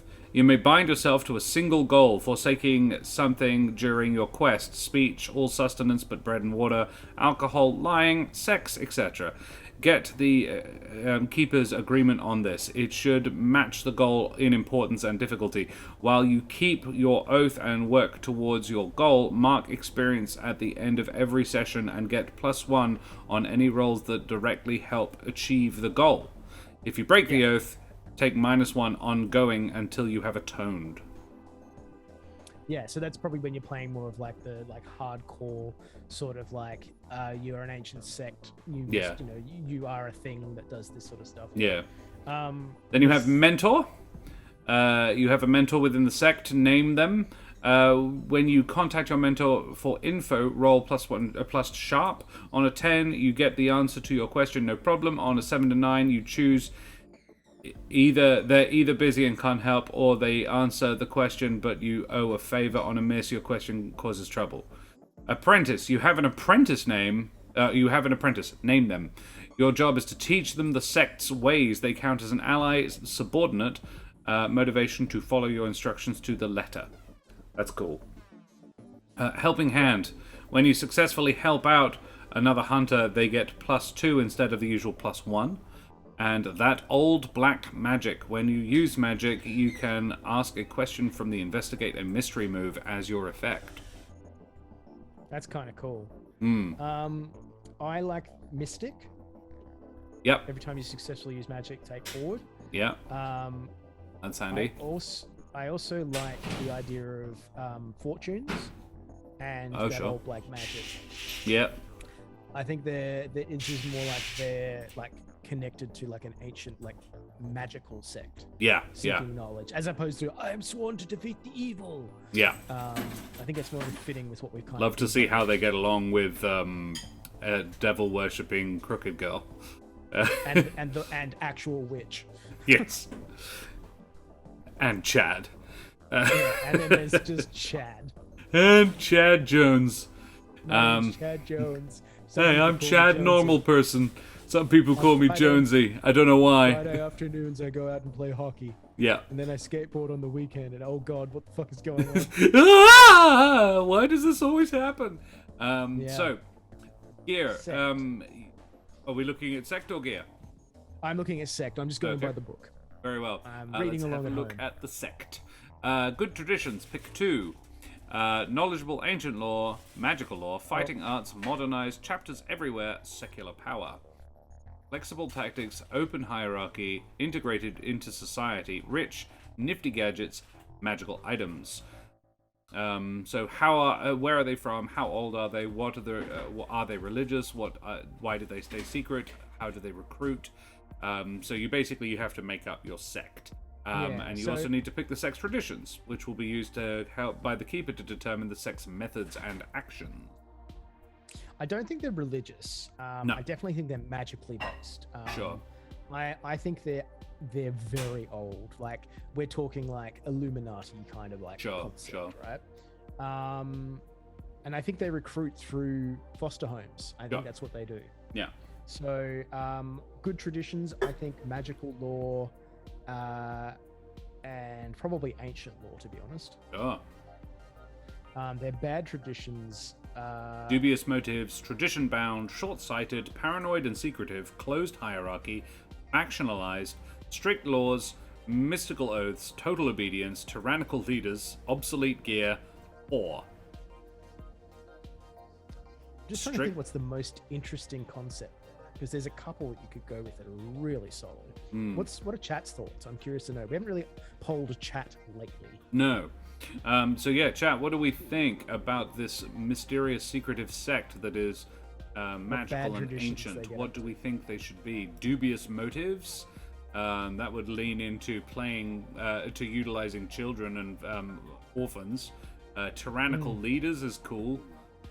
Total obedience, closed hierarchy. Strict laws seems kind of cool, to be honest.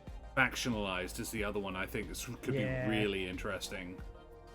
I actually think I like factionalized more now that you say it. Yeah. Because, you get into departmental conflict. Yeah. Yeah. But the thing is, like, obviously they're like chapters everywhere is certainly a thing, and we didn't take it, but. Yeah. Short-sighted? Secretive and paranoid? I kind of like strict laws actually now, because if we had chapters everywhere, I would definitely take factionalized, because I just trying to think about from a broader game perspective. I feel like that doesn't quite work. Sure. Unless it's taken. I think strict laws then. I think they're like, no, you will learn magic. We will teach you magic and the ancient ways, but you will follow our laws. There are reasons these exist. Yes. And then we look at. And then we look at the weapons. Yeah. You get old-fashioned armor, one armor heavy, or obsolete gear. I do apologize. Then pick 3 old-fashioned weapons. If the sect has modernized or nifty gadgets, you may pick 2 modern weapons. Otherwise, pick 2 old-fashioned weapons and 1 modern weapon. You also get old-fashioned armor. Cool. Old-fashioned weapons. Pick 2. Sword, axe, big axe, silver knife, fighting sticks, spear, mace, crossbow. I think silver knife and fighting sticks make sense. Yeah. Cool. I like fighting sticks. And the modern weapons are a .38 revolver, a 9mm pistol, a sniper rifle, a magnum, or a shotgun. I don't think sniper. Well, I was almost. You're about to say it'd be cool though. Yeah. I kind of like the idea that he just has a shotgun. Yeah. It's just like if something goes wrong with the spell, pulls it out of his robe. Boom. Yeah. Shoddy. 3 harm, close, messy. Yep, I think that's it. All right. Cool. And then we're done. And yes, we are done. So I'm playing a crooked character and an initiate, and well, technically, in this instance, I'm playing that, and you're playing a mundane and a spellcaster. If you can go back to your spell, actually, I didn't name said mystical dude. I'm trying to think like a really number 5.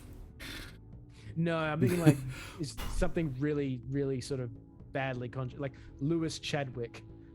Then we'd have 2 Chads. Yeah. Lewis Brunswick? Broderick. Lewis. Yeah. Broderick. There we are. There Lewis Broderick. Cool. Sick. So yeah, let's jump to your back to the Spellslinger. Yeah, so when you go back to the introductions, you'll notice at the bottom it says history. Yeah, it's got a I'm sorry, I'm just trying to find the bloody playbook. Spellslinger. Keeps putting me on the page of the wrong, and I'm like, that's cool and all, but no. Yeah, so history.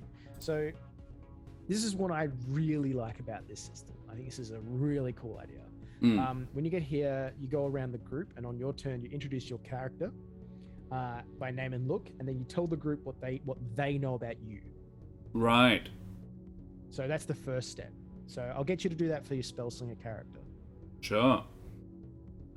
So on your turn, pick one for each of the other hunters. So they ask. So this is just to introduce the character. That's the next step. Yeah. So tell us about. Well, we didn't name the Spellslinger, did we? I put Liz Sherman. Oh, okay. I don't know. For some reason in my head I had Beth, but that doesn't make sense. Yeah, why not? Well, that's Lizabeth. Yeah, Beth Sherman. There you go. Will do. Beth Sherman.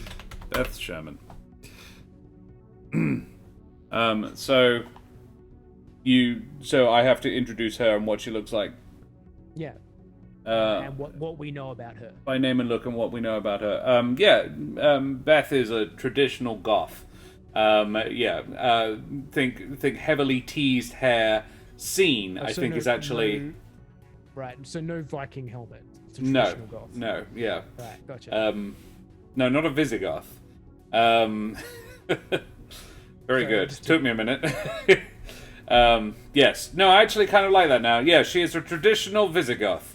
No, she's, big, heavily teased hair, lots of heavy eye makeup, but that's actually almost a cover. Like she does it to because people are a bit. What you know about her, not necessarily what you know about. Oh, her. sure. She keeps her distance. The other characters would know, that she keeps her distance. She doesn't have any close confidants. She's nice, but does not let people in. She's always polite, always, but never forthcoming. Yeah. Okay. Cool. I'll introduce Meryl. So Meryl, the one thing that obviously she's it's almost like she's one bath short every time you meet her. She's just a little bit unkempt. Right. Not like dirty, but just like not clean, if that makes sense. Used to living rough, and maybe that's part of the reason. But when she hogs the shower, she hogs the bath whenever it's her turn. Right. The one thing that everyone knows about her is that she totally stabbed someone, and that's why she's in the foster care. She totally stabbed someone. She stabbed a guy. Yeah, she stabbed a guy. And this one angry-looking cop was the guy who brought her along. Well, yeah, she showed up at the foster home, basically being held by a cop, and the cop was really pissed off that this kid was being put in foster home instead of being sent to jail. Yeah. And every now and then that cop's being seen out patrolling past, and she just gives him the finger every time she sees him. So she's a bad girl in that way. Right. Kind of friendly, but also a little bit terrifying, and sort of a bit of a fuck you personality. She can also often be found on the roof smoking. Oh. Yeah. Yeah. Clothing wise, she presents herself as just sort of she wears whatever she gets her hands on that she kind of think fits and works. Doesn't really have a sense of style so much, but that's just her. She just kind of cruises through life. But she's always got kind of this weird, hollow and haunted kind of look about herself. Like she's seen or done something that she doesn't want to talk about. Yeah. Cool. And that's Meryl. Yeah.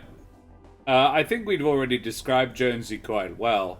We've got a fairly solid idea. That doesn't really. Yeah. He wears a sailor suit.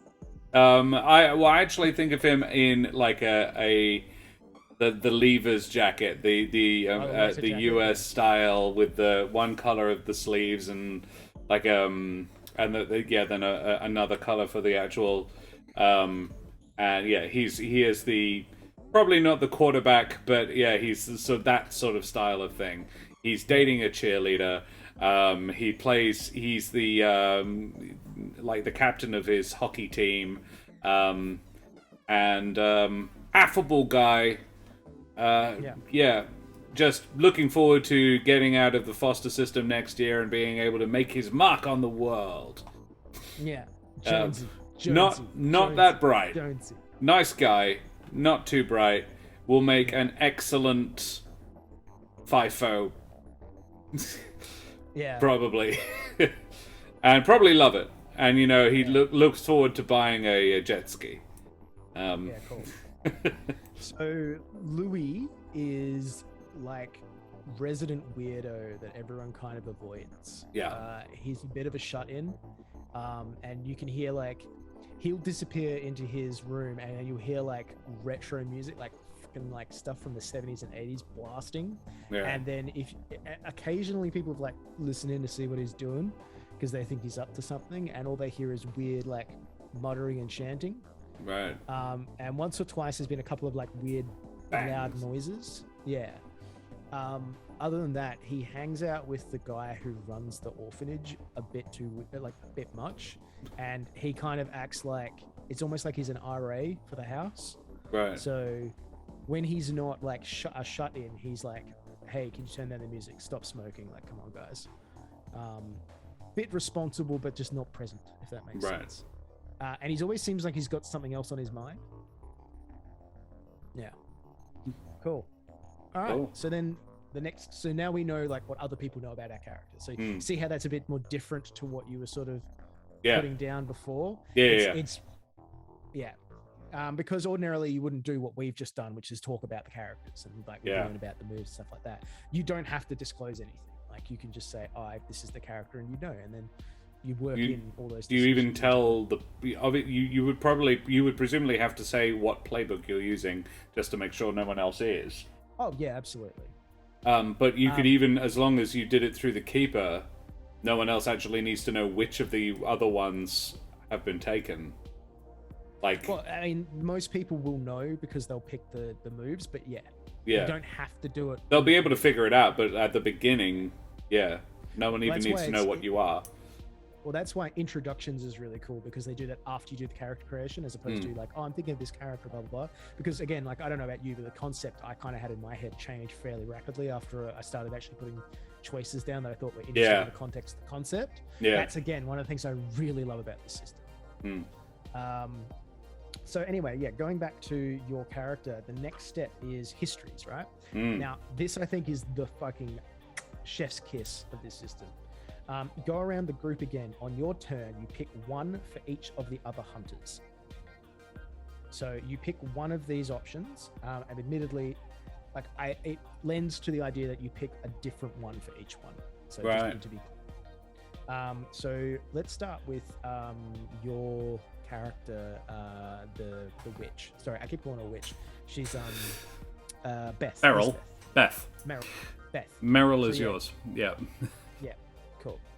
So how does she relate to Chad? Sorry, Jonesy. Oh, actually, rather, maybe we should read those and. I'm going through them.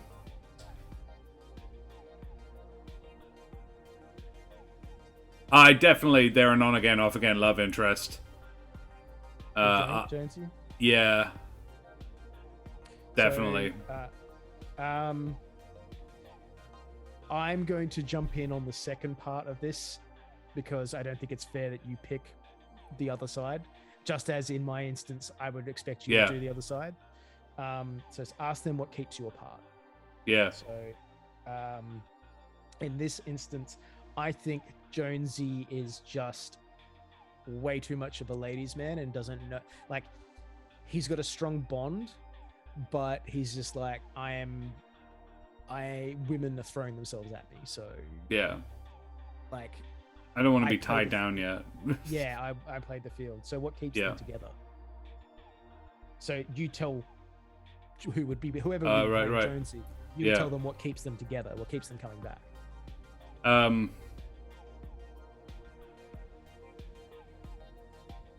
I think it's damage. I think for all that she wants, for all that she's trying to keep a distance, she desperately needs someone to actually care. And show that they care sometimes. And so what has Jonesy factor into that? As in, like, that's why she keeps going back to him, so that he can... But just to be clear, though, the prompt is what keeps you together. Yeah. That goes both ways. So is it also damage on his half, or is there something else there? I think it's a White Knight complex on his side. Yeah, cool. Yeah, that's sick. You see how that's really so cool. Fucking cool. I really like because it. now you've told another player something about their character that they now have to factor into their character. Yeah, but it does it in such an unobtrusive way, in a way that's collaborative. That's why I love this system. That's fucking cool. Yeah. And so this person goes around the group. Yeah. So you one pick, each for each of the other hunters. Yeah. So pick Louis or Meryl. For one day.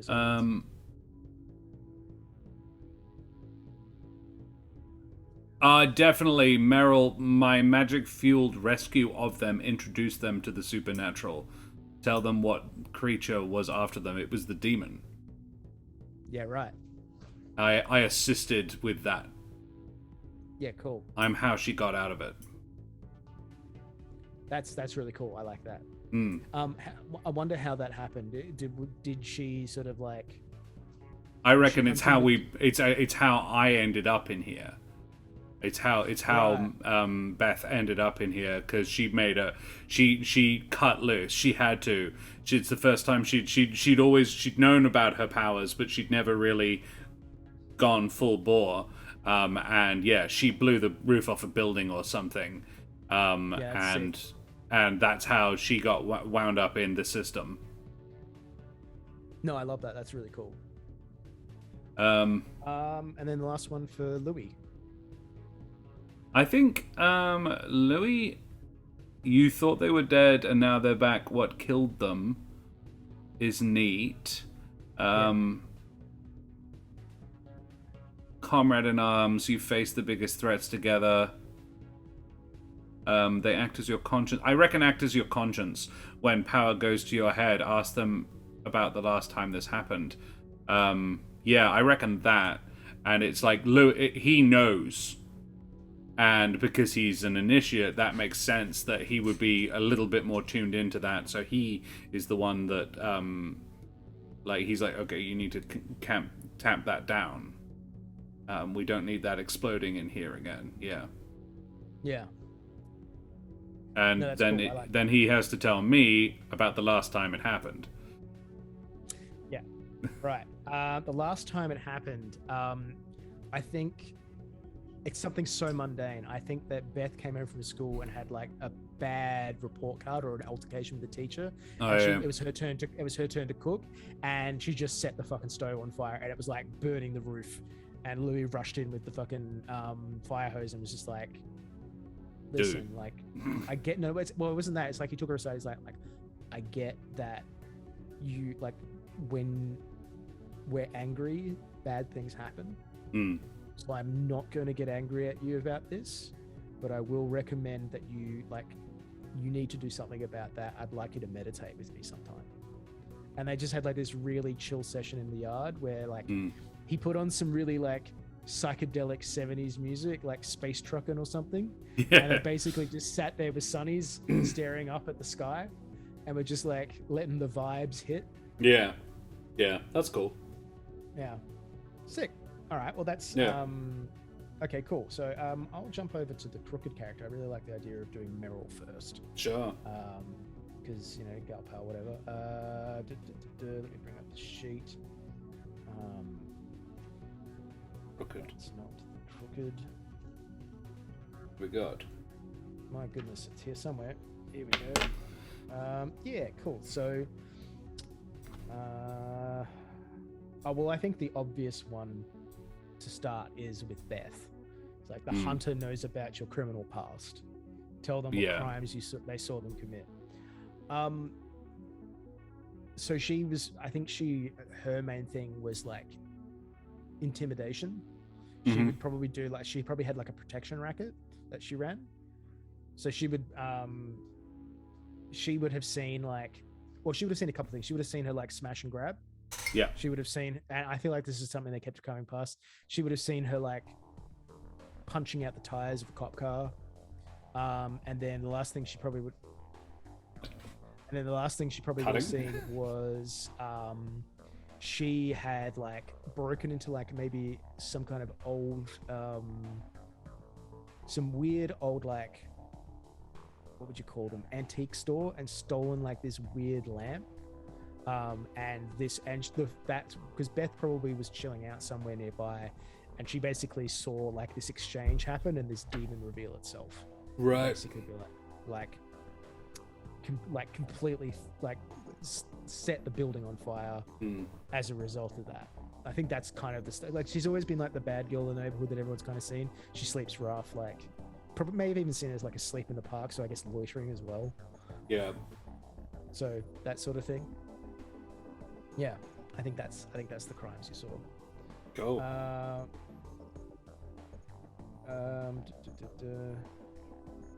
There's a couple of other ones. I really like the last one for Chad, just because it's fucking hilarious. You're powerfully attracted to this hunter. Maybe someday you'll deserve them. Yes, it is just wonderful. Because we've already created a love triangle there with Yeah. Beth, who's like, I think that's great. Yeah, cool. I think another really cool one is for Louis, is this hunter worked with you on a semi-legal or illegal job. I think Louis asked her to do something for him. It was really odd. In this instance, like, it's a bit difficult to say because obviously, like, there's no feedback from you in this one, but like, Yeah. I reckon she helped Louis steal like another weird artifact, and she was like, I'm fucking not doing this again. No way. And I think it was like a broken watch or something. Cool. So that's Louis. Let's jump to Chad. Yes, let's do Chad. All right, Chad's history. I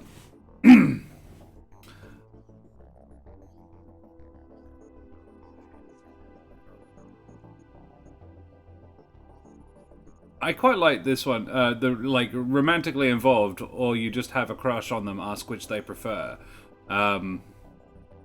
Just because that's already there. Who's the crush on? I don't think so, though. I don't think we'll go it. Okay. They saved your life from a monster due to an unlikely chain of events. Tell them what. They introduced you to the existence of monsters. Tell them how you feel about that. You're a bit suspicious of them, maybe due to their unnatural powers or something like that. Well, that's Louis. Yeah. Yeah. Yeah. That doesn't need a huge amount of explanation. Good friends. Tell them if it's from way back or recently. Close relations. Tell them exactly how you're related. Initially rivals. You both now respect each other's talents. That would be Meryl. Yeah, I was gonna say that feels like a and it was just like rivals also in the house. Yeah. Yeah. And no, that's sick. I like that a lot. And then the romantically involved just to sort of make sense with Beth. Yeah. It feels cheap because you're not really doing another one. No. So what other? Okay, so here you are. Here's the answer to why he and Beth, his side of why also not Beth. Right. He's a bit suspicious of her. Yeah, that makes sense. It's like he gets a bit weirded out by her. Yeah, I think he really is into her.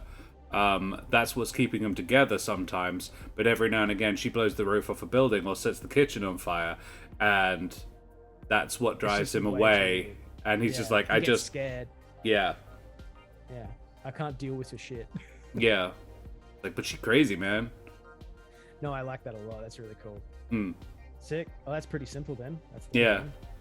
Let me find the initiates. Jonesy is a simple beast. History. Here we go. Go around the group again. They are a lay member of your sect. Well, that's not any of us. Well, it depends. Like, you could be a lay member and not know it. That's true. In which case, we're all that. That's what I mean, though. Yeah. You fought together when the Titan monster seemed unstoppable. Asked them how it went. Friends, but they first met you under your cover identity and learned about the sect later. Ask how they feel about that. They are your close relative, a partner or spouse. Decide between you exactly what that relationship is. Fellow Ancient Weapons Martial Arts Club members. Oh, that is totally Meryl. Yeah. He's like, I will teach you how to use fighting sticks since you like fighting so much. Yeah. That is, like, he's basically just tutoring. Like, that's all. He doesn't know that they're like doing it, but that's like the club that they've got. They've got like a weird martial art club. Yeah. They're described in the prophecies, and the role they will play isn't stated. Jonesy. It's definitely Jonesy. It's like, why do we keep this guy around? He's in the prophecy. We're not sure why. Yeah, probably because he's in the prophecy at this point.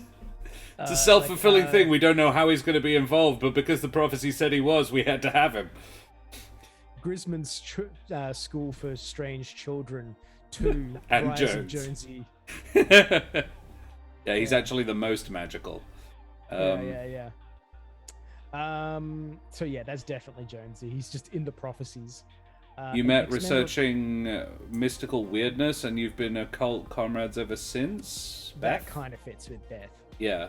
Yeah, I think that's solid. Yeah, cool. So they're getting a bit on the spooky side of stuff. Although, and as you get towards the end of the process, then you learn an awful lot about them because it comes from both directions.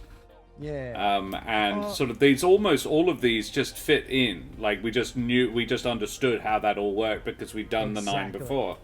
Yeah. This is why I love this game. It's a very good system, character building wise. Character building wise, at least. Like, but narratively, I think it's fucking solid as well. Yeah. Again, if you want to see an example of it, the Amnesty arc, I think, on the although I don't think you're a fan of the McElroys, but the Adventure Zone, they did an arc which was kind of cool. If nothing else, it shows that narrative flow and combat is absolutely doable in the series, as well as arcs of story. Yeah. I'm already very keen to run Keeper on this and like establish this further. All we need is some people to play the characters that you and I have generated. Or similar concept, but we keep we do something new. Yeah, these characters are cool. I'm sure it'd get more brains on it, and we'll get more cool ideas. Castellan, I think what we do at this point is, because I'm down for this as well. I reckon we table this for a month or so. We come back on another Tuesday with a cast, and we do the same. We build the characters, and then we play a one-shot Wednesday of it. And would you be keen to keep her? I 100% would be keen to keep it, but can I please counteroffer that we absolutely use the characters we've generated today? Because I mean, as much as the process is incredible, like, these characters are just so well put together, and frankly, I really want to see you play Chad. Chad.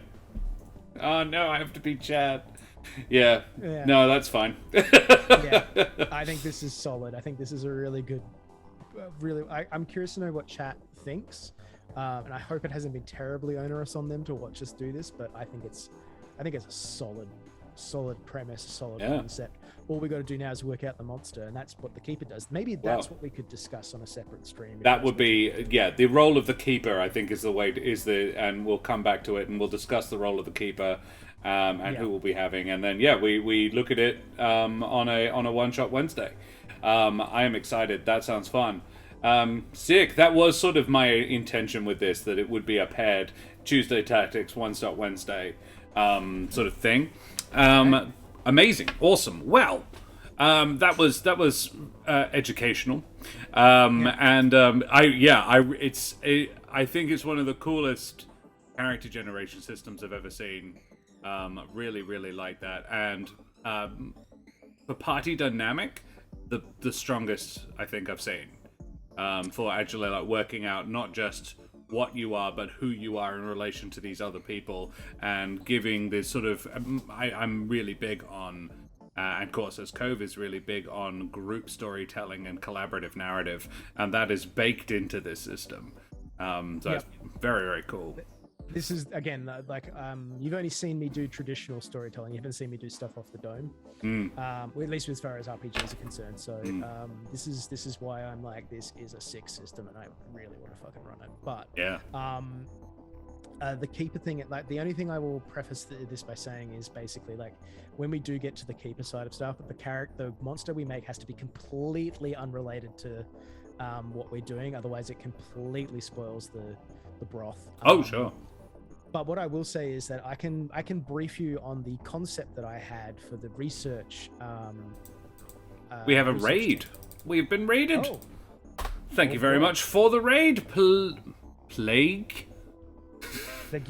Leggy! Thank you very much for the raid. Favorite raid emotes up in chat, and Adana is also raided with a party of 7. You bloody champions. Throw your favorite raid emotes up in chat, then maybe we should talk a little bit longer. Well, I was going to say, maybe hey, Adana. Recap the characters we just made and your experience going through the process of yes. them in Monster of the Week. It's a good idea. What Monster of the Week is. Like, I'd love to hear what you think now that you've had a chance. If I had to sum it up. Alrighty, yeah. Well, Ardana, Plaguey, welcome. Thank you very much for joining us. So, Castellan and I are going through Monster of the Week, which is a TTRPG for a group of people. It's similar to D&D in concept, but in practicality, there is some major differences. We have generated 4 characters this evening. We have generated Beth, the Spellslinger, who is a sort of traditional goth girl witch, try hard scene, but does have secret desires to actually be a little bit more normal girl. Then we have the 2 that Castellan built. Meryl the tough street kid, who's made a deal with the devil, and secret spoilers, and Lewis the initiate.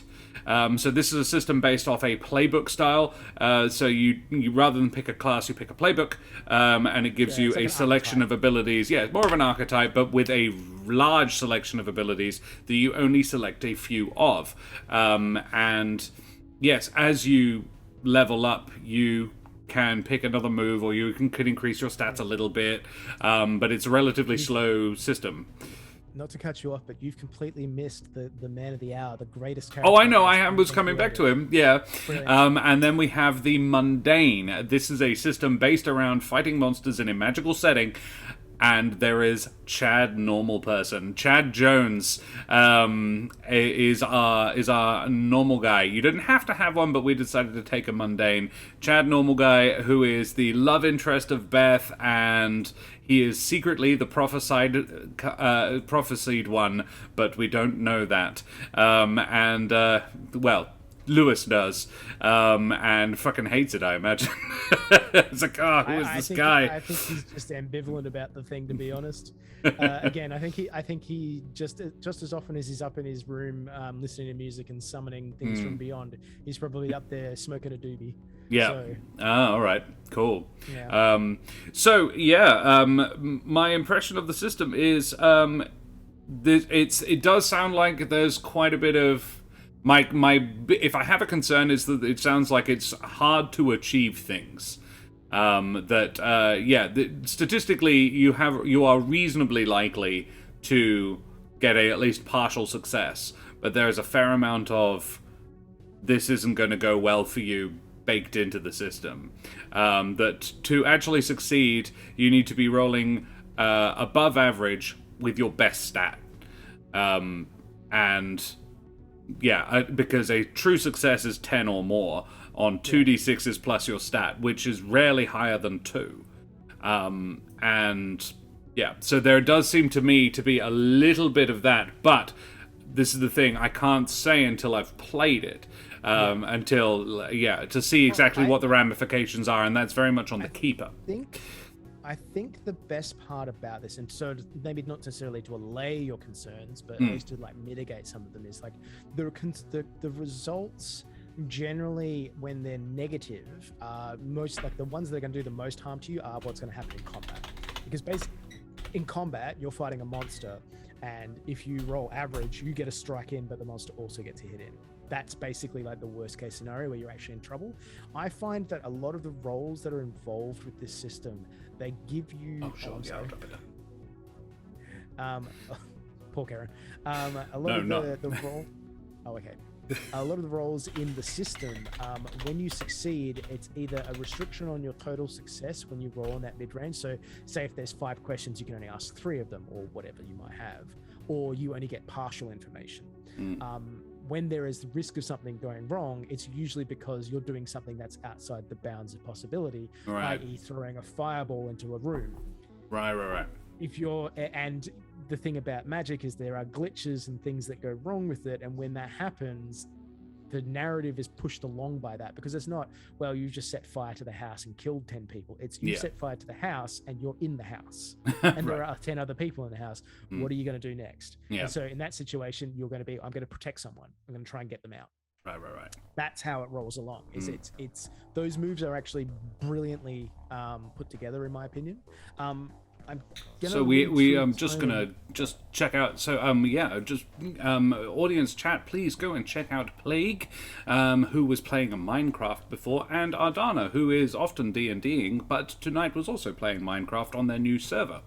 So you can go and check out either of those channels. Throw them the love, chuck them a follow. Bloody Legends, thank you very much for the raids, guys. I think, it sounds like a really cool system. This is, it's really, really interesting. I've had a good, fun evening. I think we'll probably leave it there, and we'll wrestle up a crew to maybe play this. Possibly Jack O'Brien, if he's still around. Jack might be interested. Heck, you know what? Ardana might be interested as well. Ardana's lovely to play with. So we'll. I will give me enough notice, and I can make anything happen. I will put a call out up in our Discord. I cannot spell Discord. There we are. Discord. No, that's not how that's spelled. Discord. There we go. So anybody who fancies it, please head on over to our Discord. I will verify you, and then, we will discuss about putting together a crew. Very exciting. Right. Matt, Castellan, tell me who the absolute heck you are and where we can find you. Well, I used to stream quite regularly on Twitch. I don't really do so anymore, unfortunately. I don't really have enough time in the day because I'm busy running my own media company. If you're keen on, if you're Perth-based, you need some kind of really cool video stuff put together, you can check us out at goodboymedia.com.au. Otherwise, I am the Dungeon Master of There Be Dragons, one of the first game that Josh ever played in, but also the ongoing saga / podcast that involves one of my favorite characters, Scan Felspar, the Pearson pirate. His good friend Prosh. I believe I've mangled that, but there you go. So you can check that out if you want, and you want to see some stories told by me. Again, it's a highly produced product. It doesn't go out quite as often as I'd like, but I do what I can with the time I have, hoping to make that a lot more current. That's basically me in a nutshell. I'm a producer, an occasional hanger outer on Corsair Cove, hopefully, maybe. Yes, more so soon. And if you want to talk to me about Monster of the Week, I'm pretty keen to talk. So there you go. And clearly knows a lot about it. Yeah. Yes. Madame et Monsieur, Dame und Herren and beings of indeterminate gender and persuasion, I be Josh the Pirate. You can find me here on my channel Corsair's Cove, where I run D&D and talk about other RPG systems like Cairn or Battletech. Battletech was problematic. Next week we will be Brendan and I will be here again on Tuesday evening to talk about Last Standing, which is a 1v1 mech fighter tabletop RPG, and we are talking about it as a potential alternate for Mech Commander or Battletech, sort of combining it with a more traditional D&D situation to play, because I really, really want to run a game in the BattleTech universe. Since I got that into my head, I have YouTube has started saying, hey, maybe check out, if you really want enjoyable BattleTech content, I highly recommend Tex Talks. And it's the No Pants Legion, or the Black Pants Legion rather, and they he does heavy duty overviews of periods of BattleTech lore or specific mechs. There is a 2.5 hour deep dive on the Mackie, the original battle mech, and the one about the urban mech is truly excellent. The first few in the series are only like 10-15 minutes long. They're really good, really funny, and quite punchy, but then he starts going into some heavy lore, like the Rifleman ep is like an hour and a half, and I'm just like, wow, I didn't realize so much about this. But yeah, it's a solid mech, and it's free, hey, right? Yeah. If you're up for BattleTech lore, I cannot endorse Tex Talks enough. I played an entire Warhammer Total War campaign whilst watching their stuff, and occasionally just barking with laughter because he like there's so much research goes into it, and he knows so much about the system and the lore, and there was one. It was the Rifleman, but they did a Rifleman 3, which they had upgunned to an assault mech and put four Gauss cannons on it. And Karen was cooking dinner relatively near me, and I just barked with laughter because it only carried 16 rounds. Because ammunition for Gauss rifles takes up so much space, so it's this thing that can fire 4 times and then it has to withdraw. But those 4 times. But right? it's